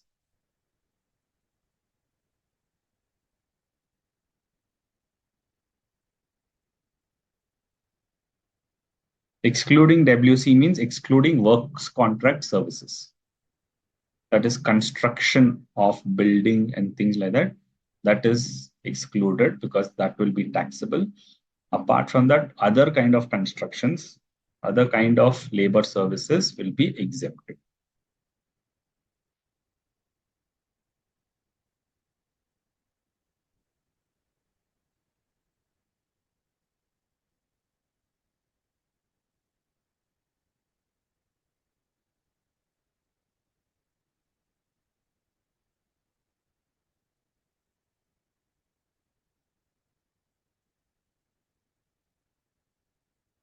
Okay. What are these special services? Guaranteeing loans to government undertakings or public sector undertakings. Okay. So what is this? These are all again exemptions wherein any guaranteeing services, that is, there is one authority, government authority, now it wants loan from another entity. Now that entity is saying that we will give you loan, but we need some guarantee. So another government entity is guaranteeing the loans, saying that if this company, this authority defaults, then we will pay it. So such kind of guaranteeing loans to government undertaking is also exempt. Guaranteeing loans to government undertaking or public sector undertakings. ONGC is a public sector undertaking. Now this ONGC needs funds to run its operation. So banker says that I will give you, but you have to give me guarantee by the Ministry of Natural Resources. So the natural resources will give a guarantee saying that if ONGC defaults, don't worry, we are there. So such guaranteeing, for that guarantee, if they charge some consideration, then it will be exempted. Then registration services required under any law for registering your vehicle. Okay, you go to a RTO. So RTO charges some registration charges. So such registration charges is exempted. Any testing, calibration, or certification. Okay, you have to do any testing. The government does the testing services. That is also exempted. Passport, visa, driving license, birth and death certificate is again no charge, no GST on that. Like passport processing, when we pay the passport processing fees, no GST on that. Tolerating non-performance of a contract means any fines or liquidated damages. So police fines when we pay, okay, that is exempted because on that fines we don't pay any GST again because of this. Because they're tolerating non-performance of a contract, because I have a contract to wear the helmet and go. Now, since I have not done, the government has tolerated me and charged me the fine. On that, no GST. In case of liquidated damages means that a contractor has entered into a contract with the government saying that I will supply the road, construct the road and supply within 6 months. Now, in spite of completion of 6 months, there is a clause that if I don't complete, I have to pay some damage charges. So that liquidated damages which I pay, on that also no GST. Okay. Then assignment of right to use any natural resources. So when any right to use natural resources to an individual farmer specifically, when an individual farmer pays something, then no GST. But assignment of right to use natural resources for mining and things like that, on that GST may come. But when it is to an individual farmer, specifically no GST. Deputing officer after office hours. Okay. So where the after office hours, some kind of special security will be required. Such inspector or container stuffing, that this happens generally in the ports and things like that, wherein the port has a big load and the normal kind of officers are fully occupied. So they'll have to do overtime and they have to pay separate charges. On that also, no GST. Excess royalty collection contractor to collect royalty on behalf of the state government, right? While doing mining, they have to deploy some people to collect the taxation. So such excess royalty collection contractor, when he does any excess royalty collection and pays the amount to the central government, that is also exempted. Then service of rehabilitation or professional to rehabilitation, central government or state government, and service of old age home consideration up to 25,000 per month run by government. Okay, so here it gets clarified that Old age home, here also the consideration is 25,000. So even for a charitable organization, 25,000, even for a central government, state government, it is 25,000. Correct. You're right, Nagaraj. Services by government by way of renting of residential building by a government underage person is exempt or taxable, exempt. So renting of residential building is always exempted itself. A political leader taking security, will it be taxable? In his capacity as a MLA, if he does, it will be exempted. In his personal capacity, it will be taxable. So when government provided Kangana Ranaut YZ security, it is a taxable. Yes, it was taxed. Okay. So this is in nutshell the government services.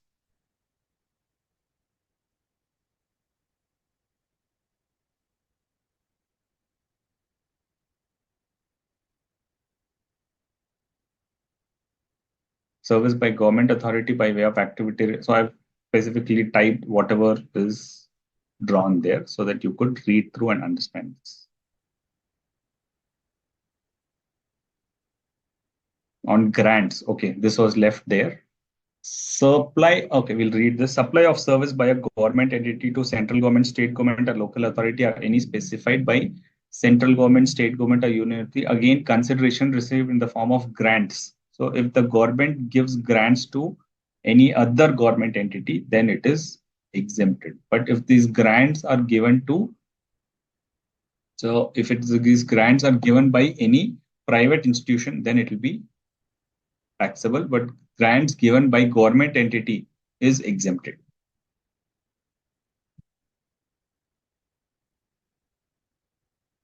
Services provided by central government to a business entity with the aggregate turnover of registration. So services provided by that slabs which we discussed, but services provided by central government to a registered person whose limit is crossing the registration limit in the previous year. On that, it is exempted, right? Excluding postal service, aircraft, and transportation of goods, because on this, it will be always under, it is taxable under forward charge. Okay.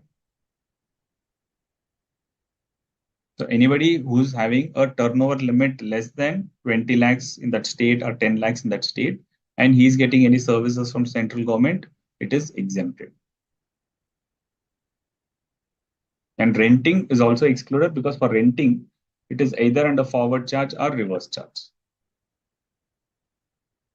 If it is provided to a business, if it is for residential, again, I'm saying it is exempted. Services provided by one government to another government is exempted except three services PAT, which is postal, aircraft, and transportation. On this, even if you provide to another government entity, it will be taxable. Registration charges paid to ROC is exempt or not. Registration charges for incorporation, what we pay, it will be exempted, but others may be taxable because there is no specific exemption for that.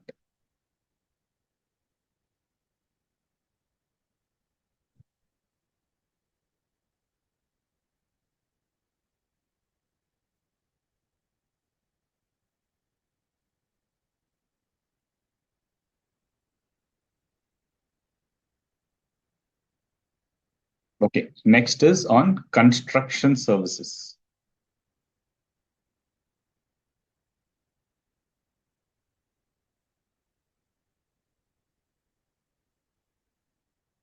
Construction services is very simple. Services provided by way of pure labor contract. Okay, so specifically a builder who is doing a building and selling the flats to you, it is all taxable. But if a builder is providing pure labor contracts in these special cases, then it will be exempted. What are these special cases? The special cases in case of construction, erection, commissioning, installation, completion. Okay, everything is covered. Starts from construction and still alteration. So you understand the scope. Any kind of construction, alteration or renovation work we are doing, or any other original works pertaining to a beneficiary led individual house construction or enhancement under the Housing for All Mission or Pradhan Mantri Awas Yojana. Okay, so PMAY is a special scheme. In under this scheme, if some pure labor services is being provided, then such services will be exempt. So on materials and all, it will be taxable, like cement, steel, okay, whatever is purchased on that tax will be there. But this is pure only on pure labor contracts. So any kind of pure labor services what will provide, that will be exempted. Then any kind of a, this is with the PMAY scheme, PMAY or Housing for All scheme.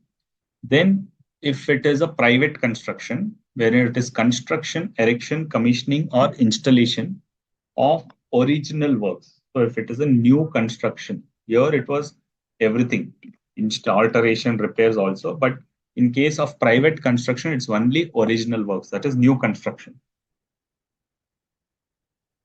New construction, erection, commissioning, or installation of originals pertaining to a, but it should pertain to a single residential unit. If it's one residential unit, which is otherwise a part of a residential complex, like so for complex construction, it will be taxable, but for your residential single unit, if you're taking any construction services, not kind of repair or interior designing, that will all be taxable, but construction, erection, commissioning, or installation for a single unit will be again exempted. Okay. Then services supplied by electricity distribution utilities. Okay, electricity distribution utilities is like the uh, government companies which provide electricity distribution services. Now, if they are doing any construction, erection, commissioning, or installation of infrastructure for extending electrical distribution networks, they will do the normal electrical distribution networks. That will be a sovereign function. That's okay. That is for that they don't take any consideration. But this, what they're saying is services by electricity distributed utilities to a farmer when they do, when then they will charge something. Okay, why they will do it for a farmer? Saying that they are laying out a line. Now from that line to the tube well of the farmer, that is where the farmer needs to get access from the main electricity line to his line. He will tell the electricity distribution company that extend the line and give electricity to my tube well also. Okay. So once that extension happens, the farmer has to pay some amount to the electricity distribution because they are going in one way. Now they have to deviate a little. So they're saying to deviate this, you have to pay some consideration. So farmer pays the consideration. On that, there is no GST. Okay. So when an agriculturist or a farmer pays the distribution company for extending the line, okay, for extending the electricity distribution network, on that he pays some consideration that is exempted. Then in case of a real estate, supply of transferable development right or floor space index or a long-term lease of land by landowner to a developer is exempted. Provide exemption is withdrawn, is exempted. Firstly, primary it is exempted. Then when a developer takes some TDRs, like what is a TDR? Now a developer has a permission to construct 10 floors. So he will construct 10 floors, but he wants to construct more floors. For constructing more floors, the government will not give permission directly. They said, we have given something called as a TDR certificates to some people. When we did compulsory land acquisition, we gave TDRs to some landowners. So you take those TDRs and, or if you yourself have TDRs, take the TDRs, then construct one extra floor. He said, okay. He bought the TDR from a landowner. Now for this TDR, he made some payment. Now, when we know under 9(4) that any kind of TDR payment by a landowner to a developer have to pay under reverse charge. So when is that payable? Is when this is not exempted. Now, this exemption says that supply of TDR, FSI, or long-term lease from the landowner to a developer is exempted, provided he uses the TDR and he constructs all the apartments and he sells it before issuance of completion certificate. Once he does everything, then it is exempted. But if some flats remain unpaid, okay, unsold, if some flats remain unsold, then this exemption will get withdrawn. Okay, so let me explain this again that TDR when I purchase for constructing extra floor, that is a TDR on which I am supposed to pay GST. Okay, but government says this is exempted. This is a limited exemption that you can take it provided you sell all the flats before the completion certificate. Before you get the completion certificate, you have to sell all the flats. Because after completion certificate, you will not pay any GST to me. Why? Because it become an immovable property, and on immovable property, there is no GST. Okay. So before that, if you sell all the flats, I will tell okay that this exemption I will give you. But say you have received the completion certificate and there are some unsold flats with you, then proportionately you will have to pay the GST. How much will be the GST?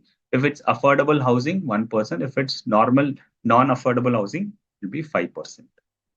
That is the case on TDRs.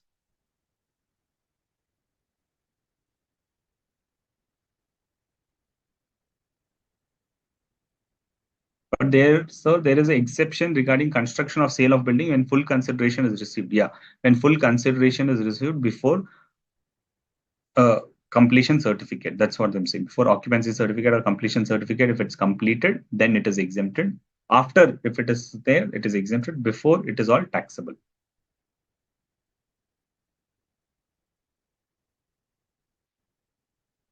That's why, because after completion certificate, it becomes an immovable property. That's why that schedule says so. Schedule 2 is not for exemption.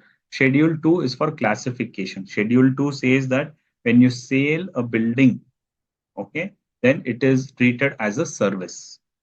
That's what Schedule 2 says. Schedule 2 is for classification if it is goods or service.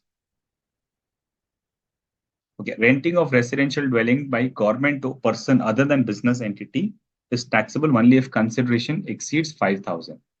Not to other than business entity. It is renting of immovable property where it is, this is for other services. In case of other services, it is 5,000 and thing. But if it is of renting of immovable property, if it is to a registered person, it is under RCM, and to under unregistered person, it is under forward charge.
On sale of building exception also mentioned in Schedule 3, Para 5. Correct. So Schedule 3, Para 5, I'll read out the schedule so that you have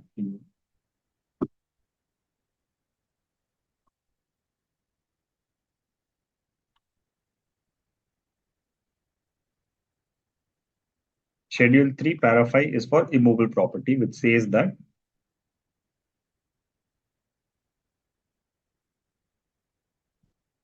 sale of land is outside GST and subject to clause B, sale of building, which means if it is there under clause B of para 5 of schedule 2, then it will get taxed under schedule 2. Apart from that, it will be exempted. It doesn't say, it says subject to. When it says subject to, it means subject to that, this is exempted. So if it is taxable there, then it will not be exempted here. It will be taxable at there itself. Can't be that it is taxable and exempt both. Correct. So if it is taxable, when it is taxable under schedule 2, it is taxable when it is under processing. That is before receipt of occupation certificate. Before receipt of occupation certificate, it is taxable. After receipt of occupation certificate, it becomes immovable property under schedule 3 and it will become exempted. If flats remain unsold, then only to unsold portion or full tax. Only to the extent of unsold portion, they have to pay that 5% or 1%, not on the full extent, only to the extent of unsold portion.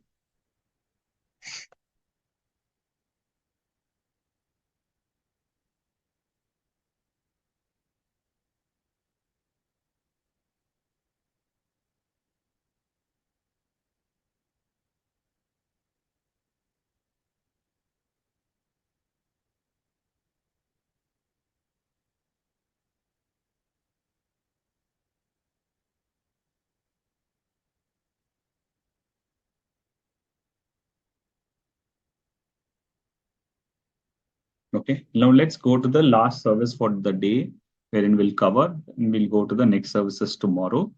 Transportation services.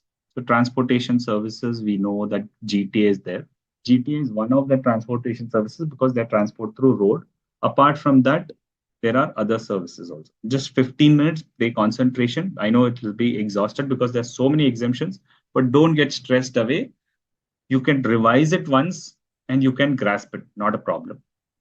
Now, transportation services, we can have two types of transportation. One is transportation of goods and transportation of passengers. When it is transportation of passengers, they can travel by air, road, rail, water. Even if it is goods, it is again rail, road, air, rail, road, and water. Okay, so first we'll discuss on the passenger transport services.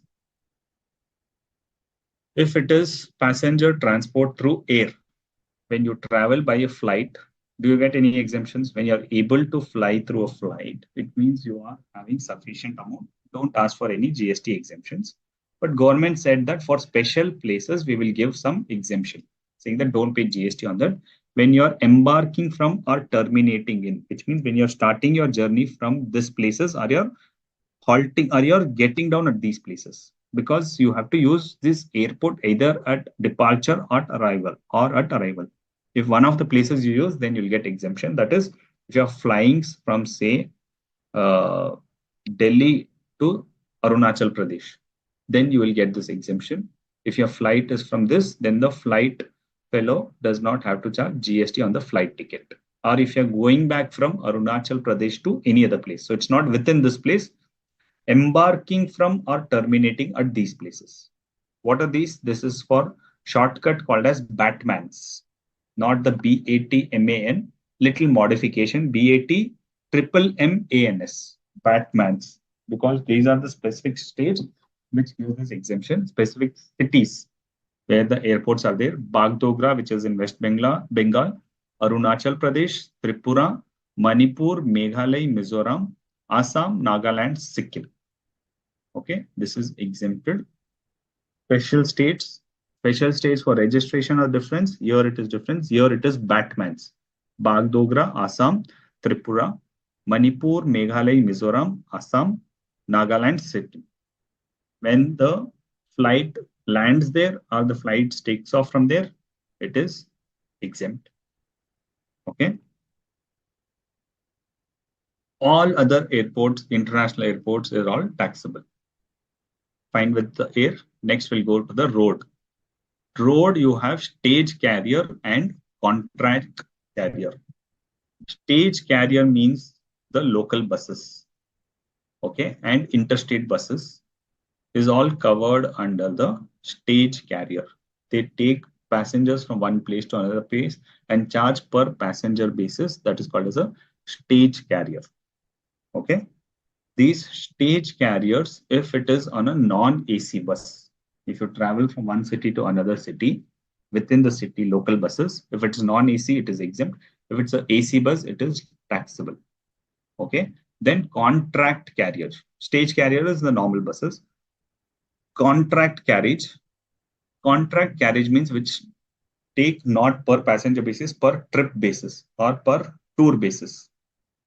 It can be again from one state to another or within the stage.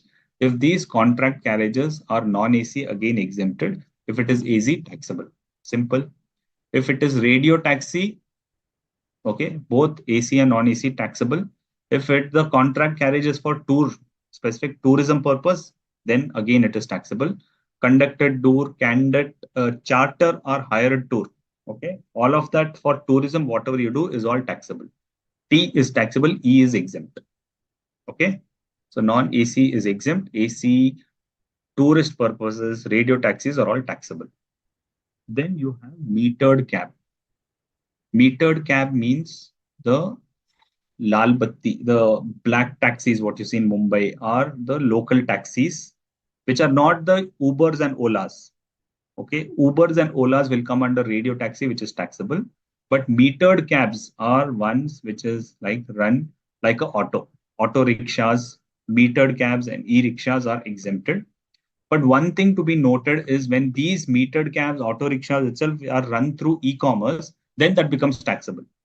That's why when you say in Uber, when you book the auto also, in the Uber, when you download the invoice, you can see GST being collected. That GST will be paid by e-invoice, by the e-commerce. But when you book auto rickshaws directly, it is GST exempt. Auto rickshaw will not pay GST, right? But the same auto rickshaws, when you book through a app, then GST will be paid by the e-commerce. Clear till now? Contract carriage, stage carriage, and metered cabs. That is on the road. Okay. Then the railway. Railway, if you travel by metro, monorail, and tramway, it is exempted. Okay, metro ko badhawa dena hai, monorail and tramway, they need to encourage. That's why it is exempted. And the normal railway is what you do. If you are traveling through a non-AC ticket, exempted. If you're traveling through AC or first class ticket, it is taxable. Clear? Railway is simple. IRCTC, if you're booking a train ticket, then normal thing may exempted. But if it is AC and first class, taxable. Then waterways. Water you can through a vessel. Okay, when you travel through a vessel, through sea travel, if it is a public transport wherein a lot of people are booking in, it's not for tourism purposes, not for tour, just to move from one place to another. Like how you use buses over here, there people who are in the coastal area use the vessel. Okay, big ship. Then if it is for public transport, it is exempt. For tourist or transport outside India, it is taxable. Okay, within India, exempted if it's for a public transport. Then inland waterways, that is when you travel in a river, it will be exempt. Tourism or public transport, both. Inland waterways within the thing, within the country, the inland waterways is exempted in all the cases. Okay. Another thing what is to be noted is similar to that airport, there is something called as a viability gap funding, wherein government gives viability gap funding. Okay, saying that up to 3 years from the commencement of operation of these airports, which airports, this Batman's airports, they will get some funding. So up to 3 years on any charges collected at those airports are also exempted.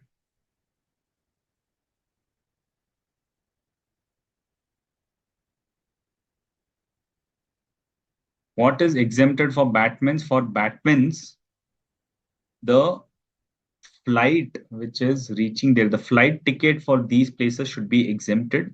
So the flight tickets will be already less, and to reduce that, not to burden the flight prices, we have told no, we are under the concept of passenger air transport. So it will be flight charges itself. So flight charges will be exempted.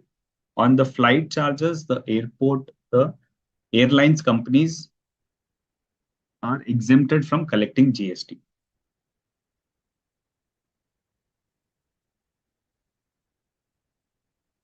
Kalipili taxi of Mumbai are exempted. You're right. They are the metered cabs. Okay. Now let's move to transportation of goods. Passengers, धीरे से पढ़े तो we understood it, right? No problem. Now, transportation of goods. If you transport goods by road, courier services, when you use it is taxable. Postage, it's taxable. Others, like when you use trucks, individual trucks, carts or bullock carts are exempted. To use a truck is exempted. But to book a full truck, right? Then it is exempted. If it is GTA, we know that who is payer. Now, if the GTA is charging 5% under forward charge without ITC, it is under forward charge. If it is under 12%, he can claim the credit and still charge under forward charge. Or if I have to pay, I have to pay under reverse charge at 5%. So we have the chart over there.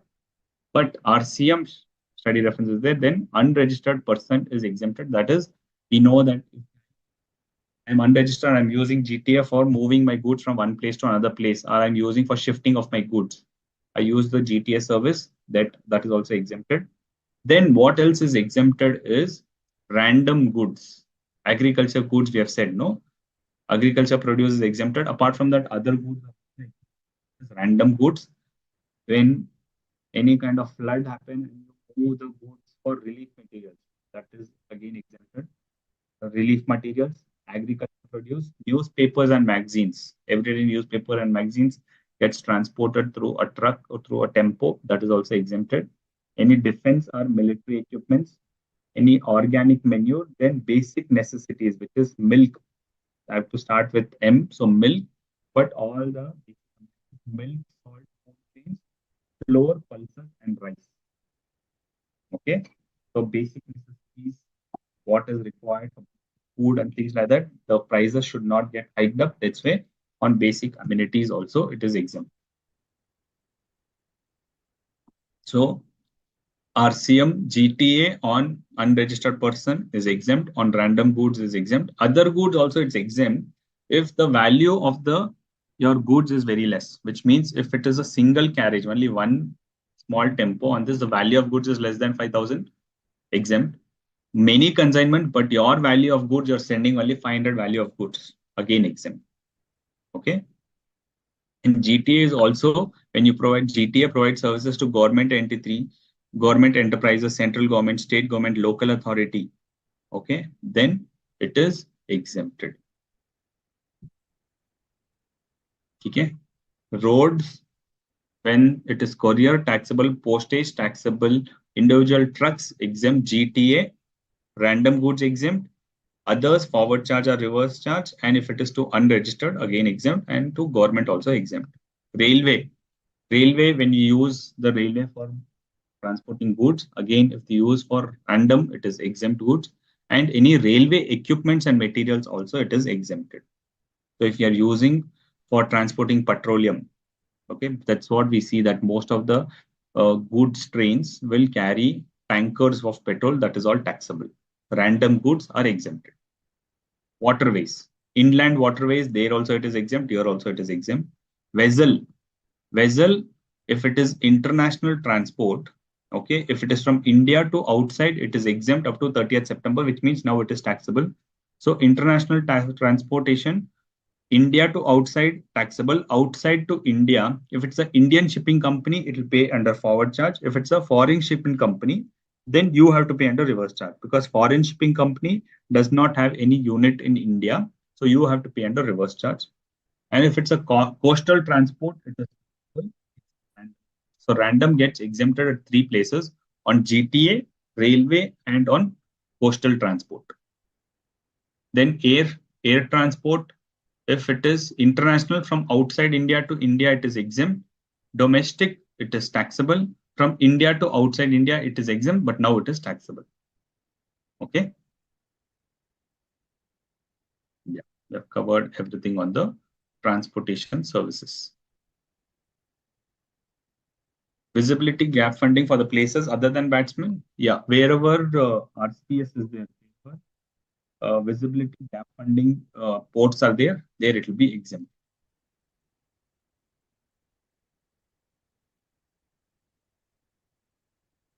Viability gap funding. I'm sorry, it is viability gap funding.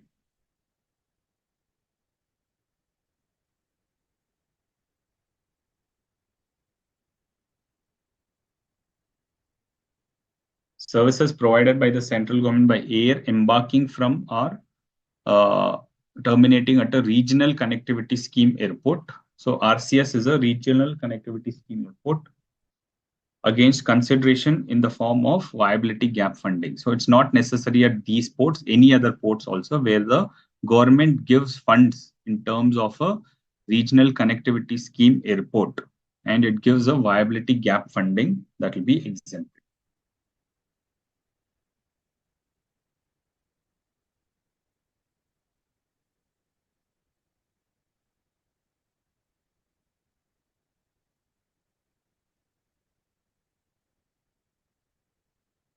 अच्छा, TDR इन Hindi. TDR मतलब जब अब मेरे को घर बनाना पड़ता है, flats बनाने पड़ते हैं, तब गवर्नमेंट देती है परमिशन 10 फ्लोर बनाने के लिए, एग्जाम्पल बोल रहा हूँ। 10 फ्लोर के लिए बनाती है, लेकिन बिल्डर को बनाना है और 2 फ्लोर। तो 2 फ्लोर बनाने के लिए उसको गवर्नमेंट परमिशन नहीं देगी। गवर्नमेंट बोलेगी हमने कुछ लैंड कंपलसरी अक्वायर किया है, तभी हमने ट्रांसफरेबल डेवलपमेंट राइट्स दिए, उसे टीडीआर स्क्रिप्ट बोलते हैं। तो आप आपके लैंड ओनर से पूछो कि उसके पास टीडीआर है क्या। अगर वो लैंड ओनर या कोई भी किसके पास टीडीआर है, वो तुमको टीडीआर देगा तो आप 2 फ्लोर एक्स्ट्रा बना सकते हो। ठीक है, तो मैं किसी से टीडीआर लेता हूँ और उसको मैं पेमेंट करता हूँ, तो ये तो सप्लाई हो गया। लेकिन गवर्नमेंट बोलती है इस टीडीआर पे तुम टैक्स अभी मत भरो, अब एग्जेम्पशन दे देंगे। ठीक है, टीडीआर पे एग्जेम्पशन दे दिया। टीडीआर पे एग्जेम्पशन इसलिए दिया क्योंकि आप सभी फ्लैट्स बेचोगे तो उसके ऊपर मेरे को पैसे मिल जाएंगे, क्योंकि आपको 5% जीएसटी पे करना है जब आप फ्लैट्स बेचोगे तब।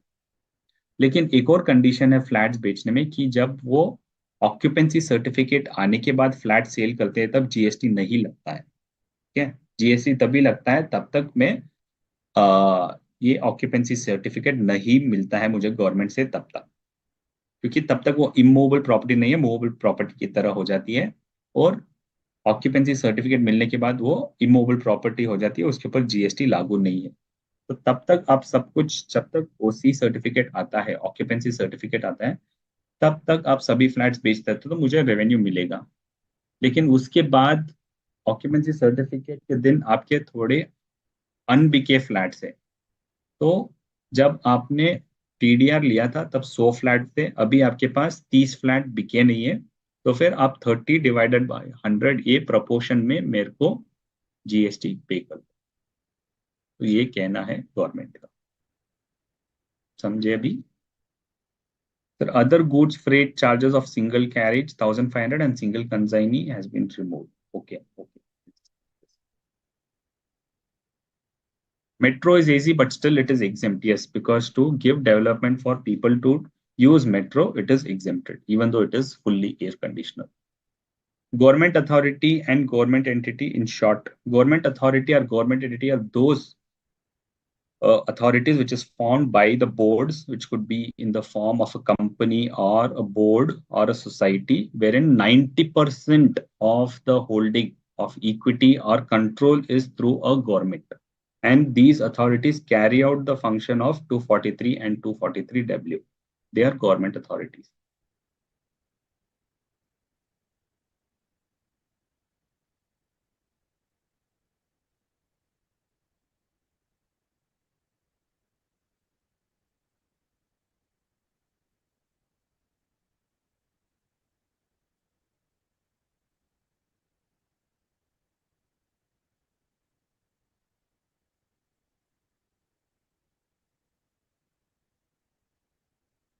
Okay, so we'll get back tomorrow and discuss other exemptions. Thank you very much. If there's any questions, we can take up. Services by way of renting of commercial building by government to registered or unregistered person. Explain the exemptions related to it is quite creating confusion, right?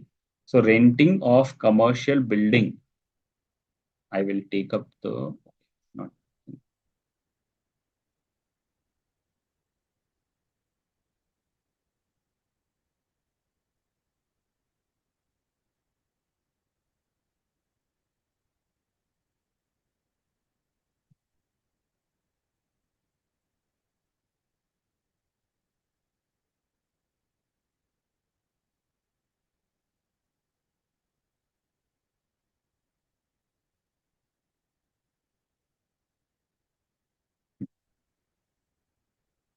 Services of renting. It's not clear in the wordings. Renting of immovable property. If the government provides renting of commercial property to a registered person, then the registered person will pay under reverse charge. If it is to an unregistered person, then the government will charge under forward charge.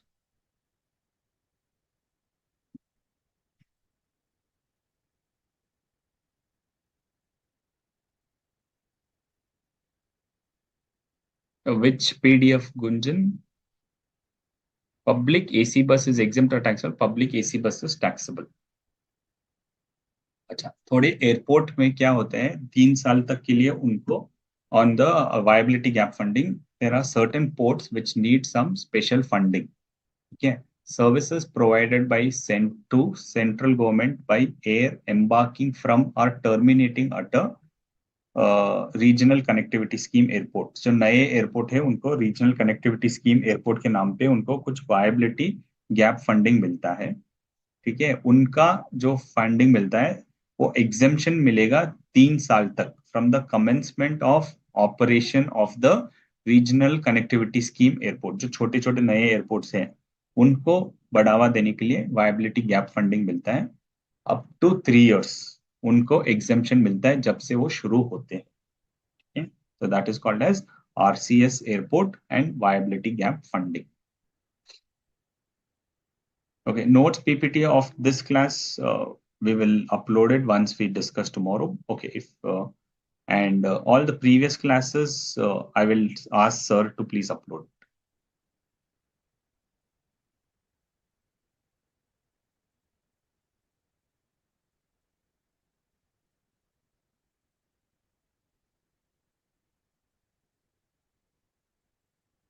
Okay, thank you, see you tomorrow.